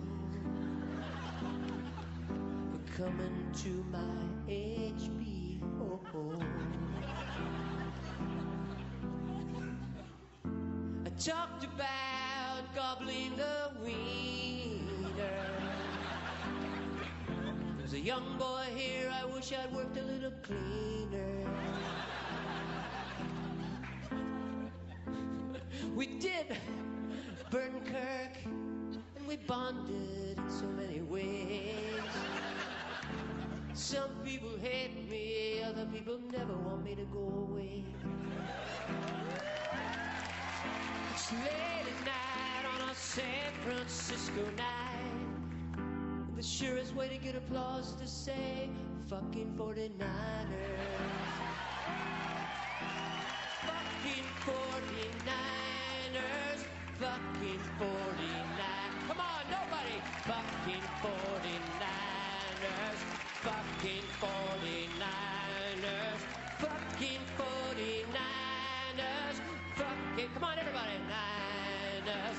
Fucking 49ers. Fucking 49ers. Fucking 49ers.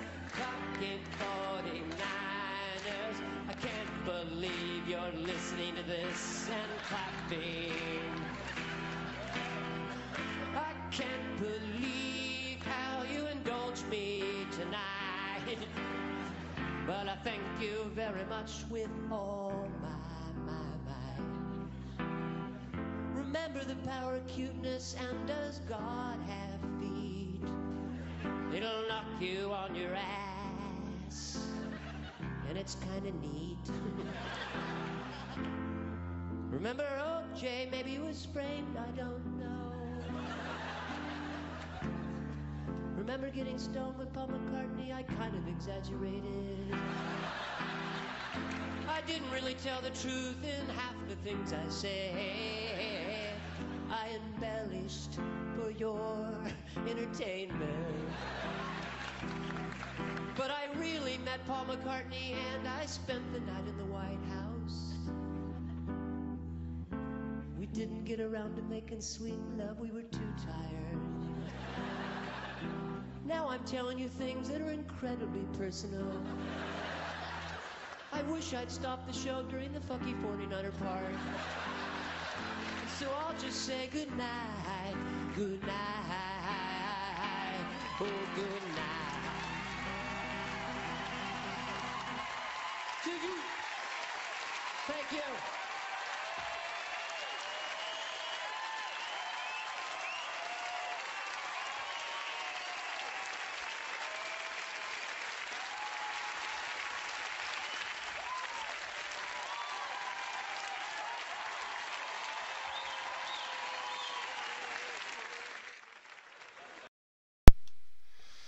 Wow, I really enjoyed the shit out of that. I'm not gonna lie.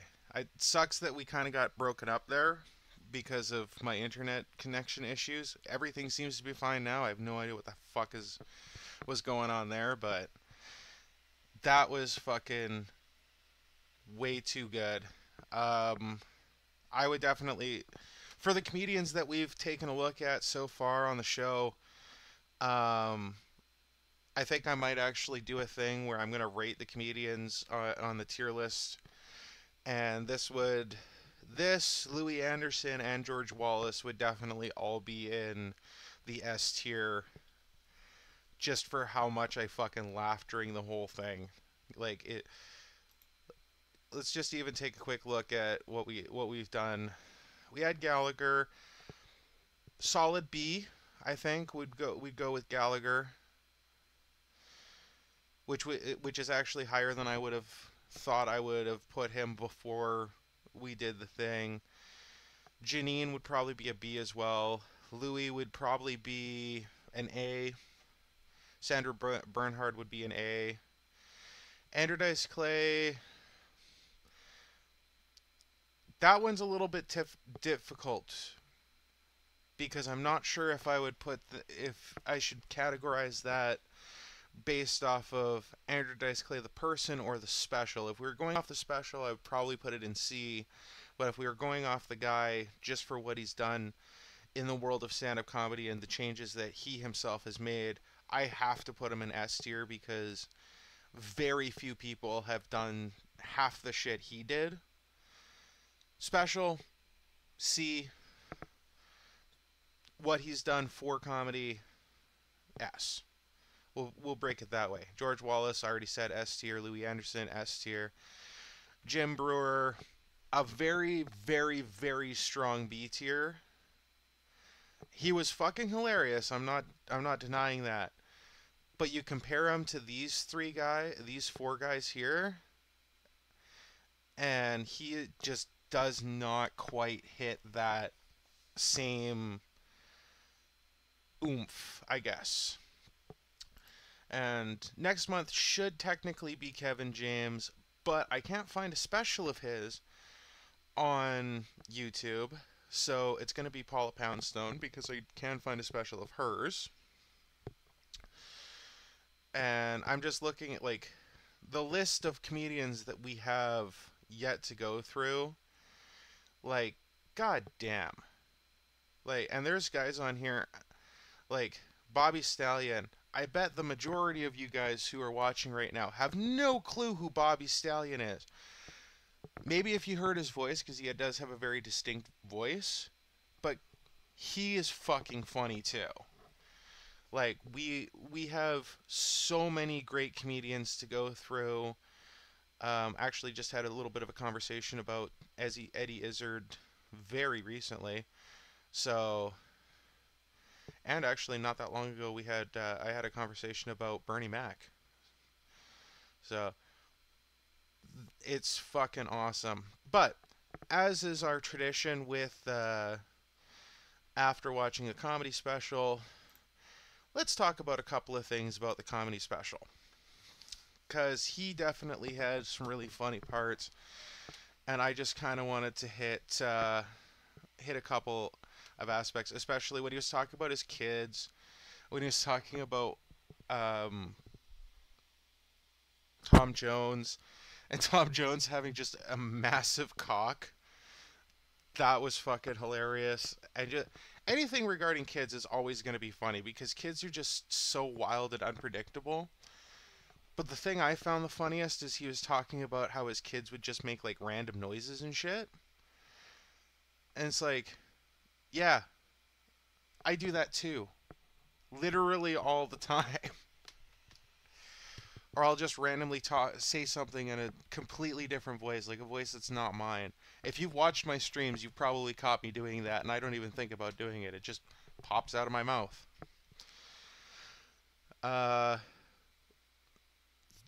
That all being said, though, if you guys will indulge me to kind of end everything, I actually wrote a dick joke. Because he was talking about how like he'll do different jokes for comedians and stuff like that, and that's true. When comedians are just hanging out, it's not that we're different, it's that we know because we're with other comedians, we don't have to worry about offending each other. Because we're comedians, we know it's a joke. It's fun. And that's true. There are some jokes, and it's the same thing when you're hanging out with your friends and stuff like that. There's some jokes that you'll say with your friends.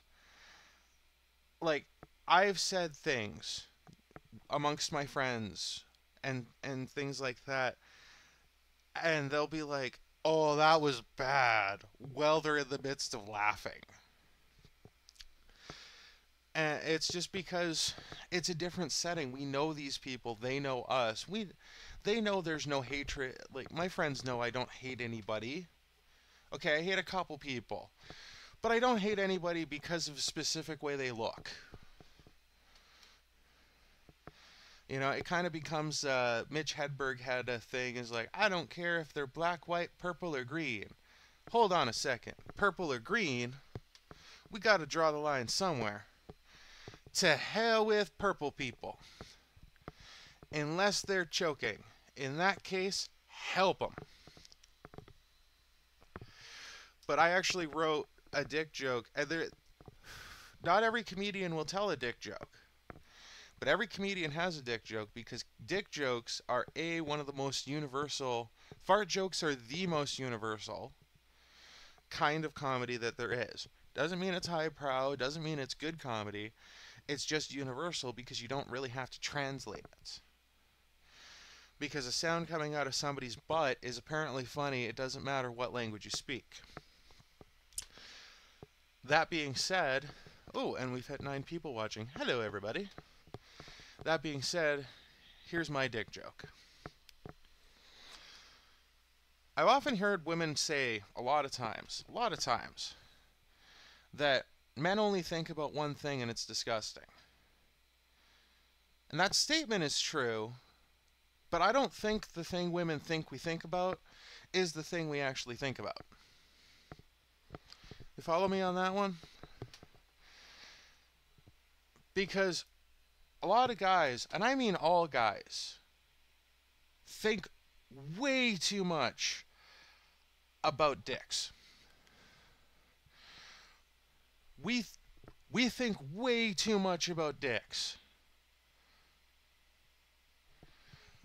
We think more about dicks than straight women think about dicks. I promise you, because I don't often see straight women drawing penises randomly. Guys think about dicks all the time. Usually it's their own, sure. Is it big enough? How do I measure up to porn stars? Should I take a picture and send it to somebody random on the internet? Stuff like that. But it's true. And I can prove, even if you're still skeptical, I can prove that men think way too much about their dicks. Because we live in the universe where puppetry of the penis was a thing. If you remember, I saw puppetry of the penis, by the way. I was horrified that there was no ventriloquism involved.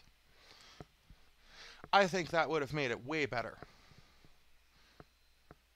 Let's picture a guy coming out on stage. Hi, I'm Jordy Coleman, and I'm George Burns. I only picked George Burns because he smoked a cigar. Should probably pick somebody who's actually a dick. Hi, I'm Jordy Coleman. I'm Harvey Weinstein.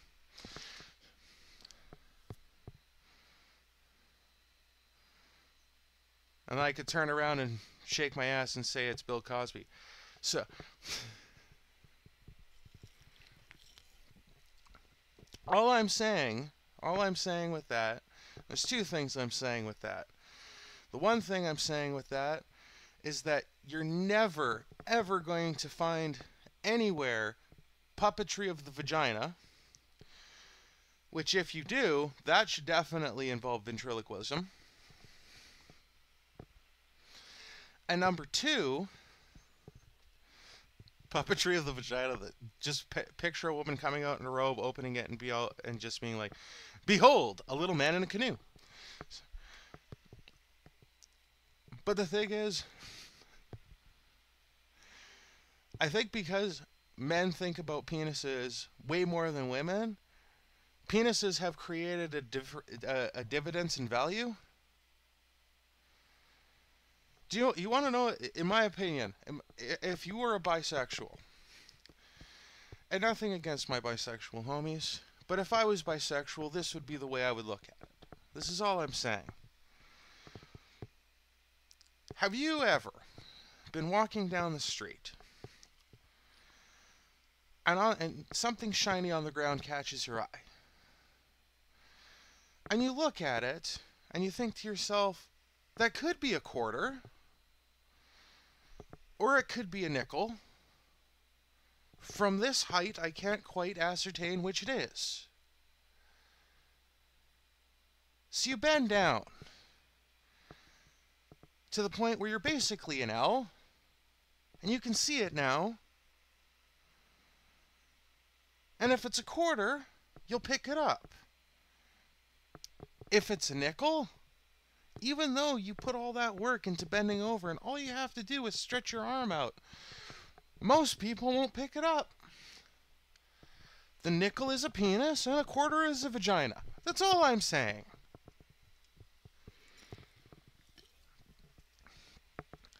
And that, my friends, is where the term a dime a dozen comes from. So, I hope you guys enjoyed that. Like I said, anybody who's still around right now, I should push my fundraiser. I am doing a cancer fundraiser. It all goes directly to the Cross Cancer Institution of Alberta. The reason why I'm fundraising for them is because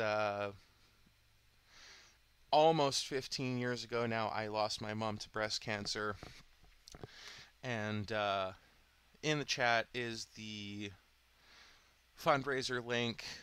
It just goes directly to the charity. None of it I'm touching. None of it falls through my hands because I know there's been some shitty, sketchy things that have happened with YouTubers when it comes to charity things as of late. So I wanted to keep myself as far away from any money that might be going towards it as possible. I'm also, and that runs until February, so you got lots of time. So if you want to donate money now, great. If you want to wait until after Christmas and see what happens then, that's fine too. Like I say, we got lots of time here. We are at $260 last I checked, $220, somewhere in that neighborhood. We're at like $250. My bad. Towards our simple $500 goal. Regardless, if we meet that goal, the charity's still going to get the money. So, and of course, you do get a tax write-off for it. I'm not sure how the write-off stuff works because it is a Canadian um, charity, so I'm not sure how that would translate to any of my American friends that might happen to watch this. But if it is something that you're interested in, if you want to donate a little bit of money to a good cause, please consider it. If you don't have the money, share it along, see if anybody else is willing to do it. It's been a little while since we've actually gotten any donations through it, so it'd be great to see a little bit of activity. That being said, in about a half an hour, so it'll be about 5:30 my time. If you look at the clock down at the bottom of the screen here, it'll be about 5:30 my time. Like I say, about half hour. I will be live again this time, playing the game 7 Days to Die, with certain specifications that I'll get into during the live stream. But that all being said, thank you all so very much for joining me today. This was a fantastic one. First Thursday of every month. Again, I will say it, first Thursday of every month. We are doing this. I am hoping in the not so distant future to switch it where I'm doing live streams every Thursday.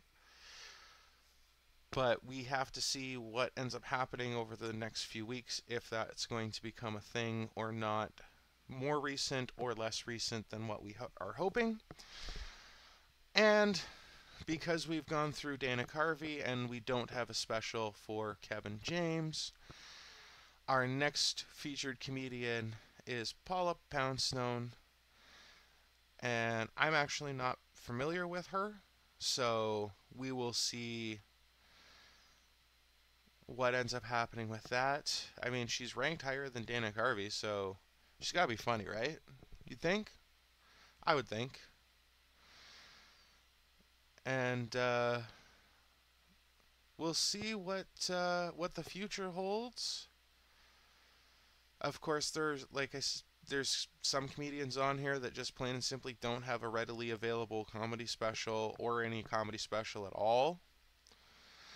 But they are classified as comedians because they've worked in television and movies and stuff like that. Joey Bishop, for example, he had his own TV show, but I don't think he ever produced a comedy special. To be fair, it was 1961 to 1965, so it wasn't like it was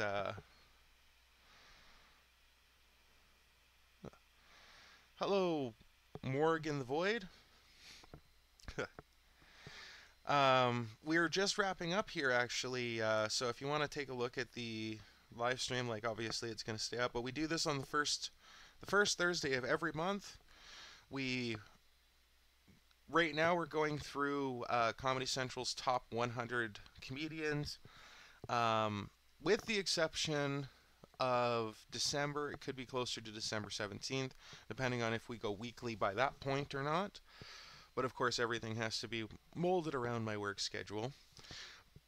So if you do want to keep an eye on that, hit that subscribe button and stay up to date on everything that's going on. But in December, or more specifically the week of my birthday, ideally, we'll be doing... Actually, no, I'll be doing it the week of my birthday, I'm pretty sure. We'll be doing Harry Anderson, who's an all-time icon and idol of mine. He was actually a comedy magician, and for those of you who are in the 30-plus club, meaning you're in your 30s or older, you may recognize that particular name from the movie Night Court. He played the judge in Night Court. But for me, he'll always be Harry Anderson, the comedian magician. One of the greatest. Oh, nice. I am also a comedian as well. I have some stand-up comedy on here. I do stand-up comedy and fire eating, actually.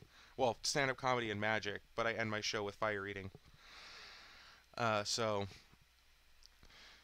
that's awesome to see. I kind of like to I like to highlight comedians and stuff like that. So I will, if you have any stuff, I'm going to check out your channel after the live here, just to see if you have anything on your channel of you doing stand-up. and I might do a little highlight. I've thought about doing highlights of like lesser known comedians, but aside from guys that are just my friends, it's kind of hard to find lesser known comics. So if you're one and you're doing stuff and you have friends and stuff like that, oh, you have yet to do stand up, but you do skits in short form comedy. Nice. That's great. Um, and don't worry about doing stand up. As a matter of fact, I do offer like little tips and tricks and stuff like that for aspiring stand up comedy through my special. I just kind of pepper it in as I'm talking about different comedians. So, and I kind of critique little bits and talk about how I would swing a bit sometimes, or bits that I've written on the same subject matter and stuff like that. So I'm a little unhinged too. That's okay. I guess that's probably the reason why you found my live stream. We can smell our own, I guess. But yeah, I'm a little unhinged too. I mean, like I say, I do fire eating in my act, so I mean, I think that pretty much explains a little bit of my general concept of comedy. I try to make fire funny.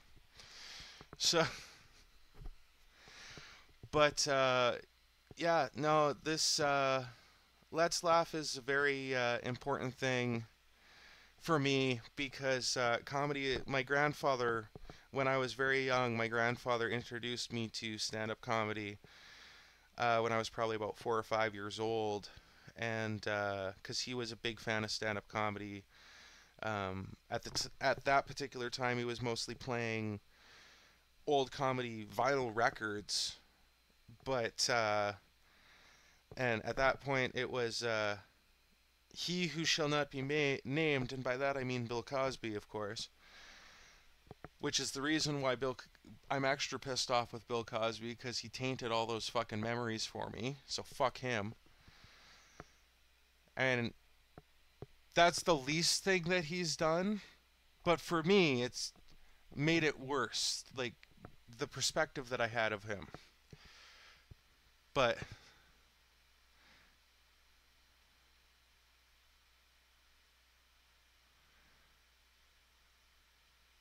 oh, okay, yeah. I'll definitely check out your channel. I'm actually gonna click on you right now, just to make sure I don't lose it.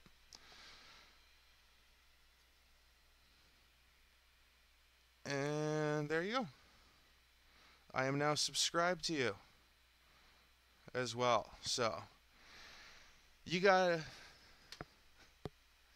I I try to promote stuff like when I did Jim Brewer's special. It was right on his channel, so I subscribed in front of everybody on the live stream and everything like that. The unfortunate thing is with something like this, it's rough for YouTubers because the second the copyright bots sniff you out and go, hey, this person's, and it's weird because it's like certain ones but not other ones. It's a level, I guess. But yeah, it's it is what it is. What can I say? It is what it is. Um, but yeah, this is and who's my favorite lesser known comedian at the moment? Okay, when you say lesser known, because different people use the term differently. Do you mean lesser known as in they're underappreciated, but they still have comedy specials and stuff like that? Or do you mean like local comics from like here in town? Because that's two different answers.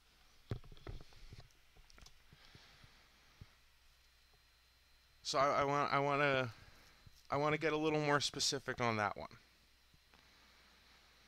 And also, technically, I guess you could say like comedians that have kind of fallen out of the limelight as well. Which in that case, it would probably be Dana Carvey, the guy that we just did, because he's popping up a little bit more in relevancy, but he's still not on the lips of everybody. He's not like Bert Kreischer and Tom Segura type level of fame or anything like that. Or actually, if you're talking about somebody who was quite famous, underappreciated, one you might know. Hmm. I would have to go, in all honesty, with Caroline Rhea. If you don't know who Caroline Rhea is, she was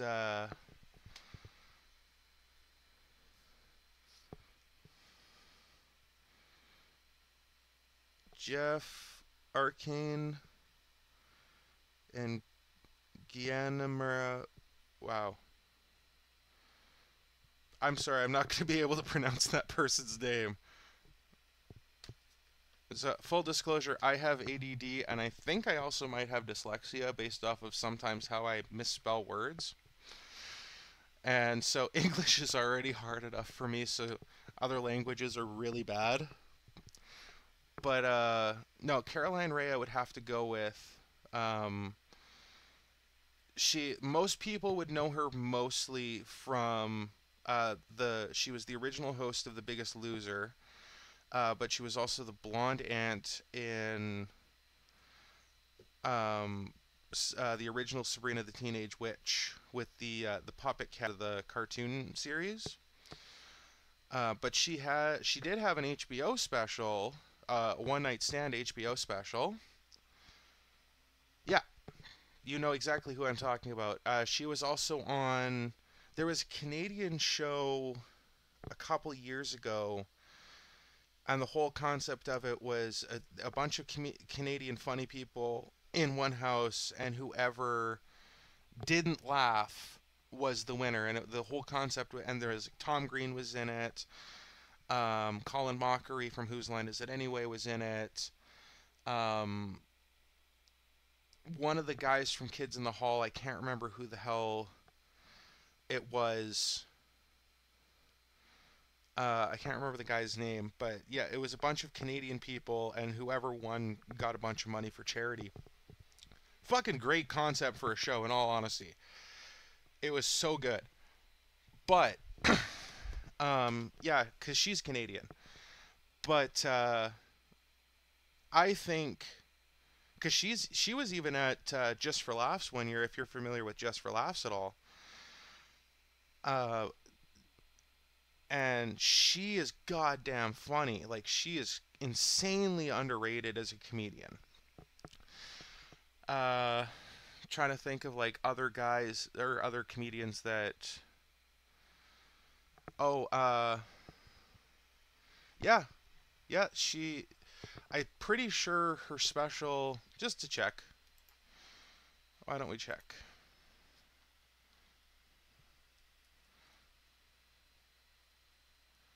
I'm gonna spell her name wrong.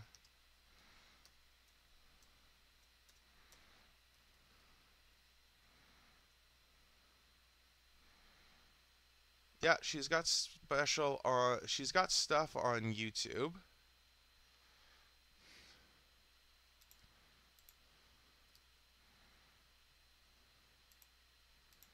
I don't know if cuz she had, and I don't know if I still have the DVD cuz I had her One Night Stand, her HBO One Night Stand on. Oh, she was on Bertcast.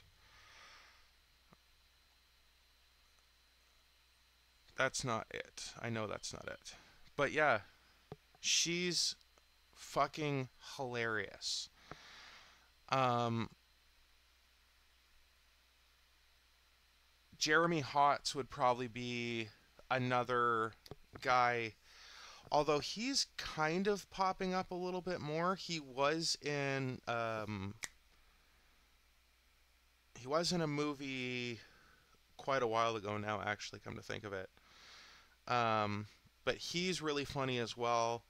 Although if you are not a fan of comedians kind of chuckling at their own jokes, he's not a comedian you're going to like. I can promise you that much. But he's also really fucking funny. Tim Nutt is actually one that's also really fucking funny. Very underappreciated. Sean Collins is another one, although he's I don't think he's as underappreciated, but he's not releasing comedy specials on Netflix and stuff like that. He's a Canadian comic that now lives in England.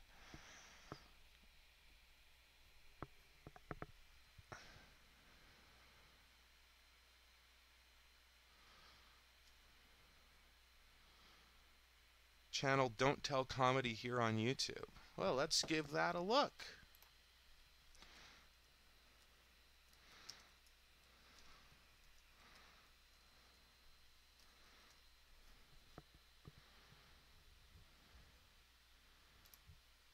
Let's just take a little quick look at this.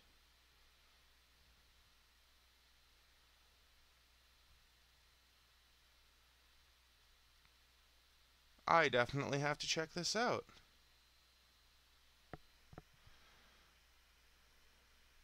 Drew Lynch is an amazing comedian. Yeah. I love the dark side of comedy. Actually, if you've seen the show The Dark Side of Comedy, oh my god, some of the stuff on there. That's part of the reason why I highlight comedians is because of the dark side of comedy, because I feel like exposing a little bit of the darkness on the comedy on different comedians is a very important facet, you know, because comedians inherently are damaged people. Drew Lynch has a stutter, but he is hilarious and has been working on his speech for years and now has improved so much. But even with the stutter, he was amazing. Actually, truth be told, I actually had a stutter when I was younger. And when I'm really tired, it kind of creeps back in a little bit. So, just as a thing, but yeah, comedians inherently are like we're damaged people. I mean, Jimmy Carr has a thing where he's talking about comedians and he's like, if you really want to get to know a comedian, ask them which one of your parents was sick. Because most comedians develop their sense of humor as a coping mechanism, as a defense mechanism. You know, we're picked on in school, so we have to be funny so that people pick on us less. You know, we're dealing with shit in our lives, whether it's a parent being sick or an absent parent or, you know, just generally being poor and broke and shit like that. We develop that, you know, weird twisted sense of humor that we're not necessarily making ourselves laugh. We're trying to make other people feel better so that we feel better and kind of sucking their enjoyment out of it. Exactly. You know, I always tell people I glad I have trauma because it made me funny. That's absolutely true. I mean, even people you wouldn't think, like Drew Carey, who always, anytime I think of Drew Carey, I always think of that big shit-eating grin that he always seems to have with the horn rim glasses and everything like that. Before he became a comedian, he tried to commit suicide a couple of times. I don't remember if it was two or three, possibly even four. But that's Drew Carey. Like, that's not somebody you would think of in that sense, but he did. Even the guy, I can't remember his real name, but the guy who does Larry the Cable Guy, some fucking crazy, and that's part of the reason why you don't really hear about him anymore is because there's been a bunch of shit going on in his life as it is right now. And in all honesty, I hope he takes all of that and turns it instead of doing another Larry the Cable Guy thing. I hope he comes out just as himself and does a legit comedy special. I actually have a clip of him before he was doing the Larry the Cable Guy character. Um, the production company was Laugh Out Loud, but I can't remember the name of the DVD set. It was a huge ass box set, but it had a bunch of like old clips of comedians, and like Larry the Cable Guy was on there. Jeff Foxworthy's on there, Ron White's on there, but like a bunch of like Ron Schock was on there, who is a guy who was also fucking hilarious, but never really went anywhere. I find it hilarious that there's like 7, 8 people right now just listening to us having this conversation. But if you want, on my, at the top of my page, hang on. Why am I, hang on, sorry.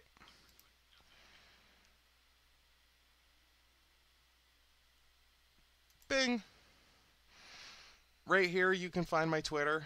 And if you want to keep this conversation going, by all means, shoot me a message on Twitter. I'll be happy to chit-chat with you. I'm always down to talk about comedy, whether it's about specific comedians, whether it's about um, whether it's about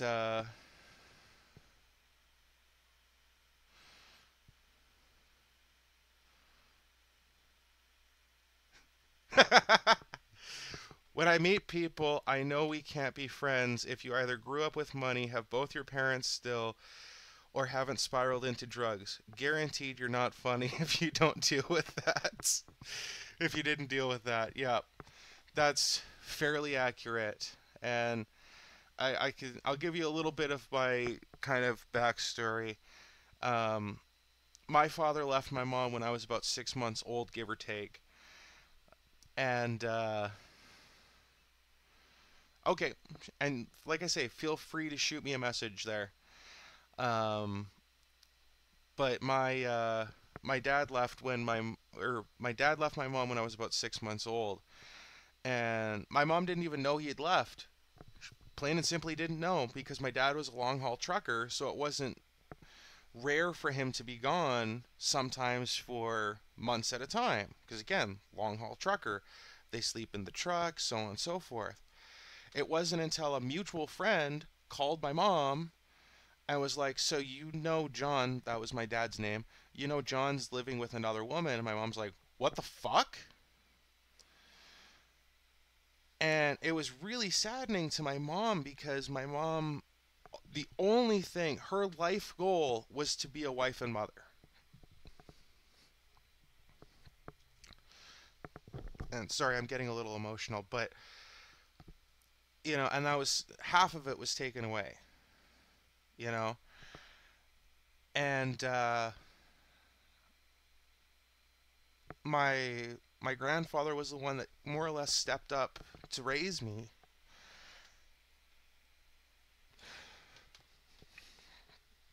Sorry, I get a little emotional when I talk about my mom and my grandfather. I apologize. But my grandfather stepped in to essentially take control of the situation. And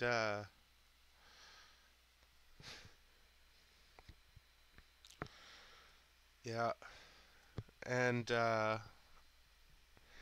my grandfather, like I say, he was a huge fan of stand-up comedy.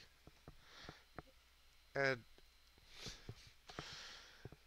I don't want to bore everybody with my stories and stuff like that because, you know, that's for another time and another place. But I'll kind of wrap everything up. I know I've been saying I'm going to wrap this up for like 20 minutes now. Probably, yeah, over 20 minutes. But I'll tell you guys, just for the sake of a little bit of levity, I will tell you guys the very first joke that I told that I remember making my grandfather laugh with. And it was huge for me. It was absolutely huge for me. And it was, so I said, so I have a riddle for you. So there's a room, and I'm doing my best impression of me at like probably 10 years old. But there's a room, and there's a circular table in the room, and there's a big bag of money in the room, in the middle of the table, and sitting around the table is an expensive lawyer, a cheap lawyer, and the tooth fairy. And all of a sudden the lights go out. Lights come back on. The bag of money's gone. Who took the money? And so people try to use logic in it and stuff like that. Actually, this reminds I should tell this the first time my great niece made me laugh, because that's a good one too. But who took the money? And my grandfather goes, well, I mean, I assume it would be the cheap lawyer or the tooth fairy, because I would assume they would need the money. And I'm like, nope, had to be the expensive lawyer, because the tooth fairy and a cheap lawyer are figments of your imagination.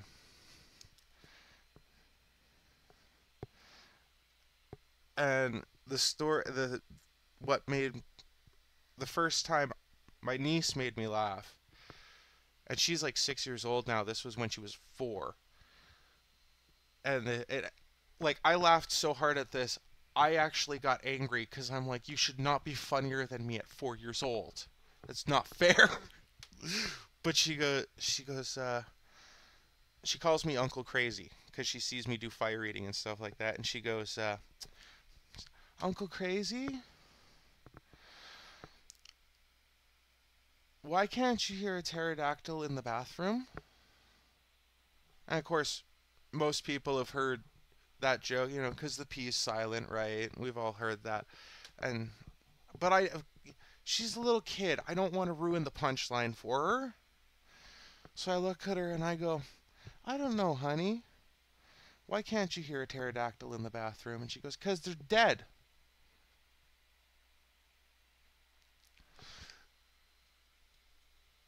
And it was like that shock laugh of like, what? And like, oh my god, that was too funny. But anyway, thank you all so much. I'm gonna push my next. I'm gonna do a gaming live stream here. I'm gonna push it to 6 just so that I have a little bit of time. I gotta eat and stuff like that. But any of you are welcome to join me. Like I say, it'll be in about a half hour here.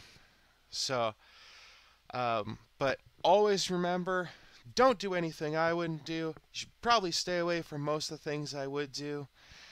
And always remember, take care and keep laughing.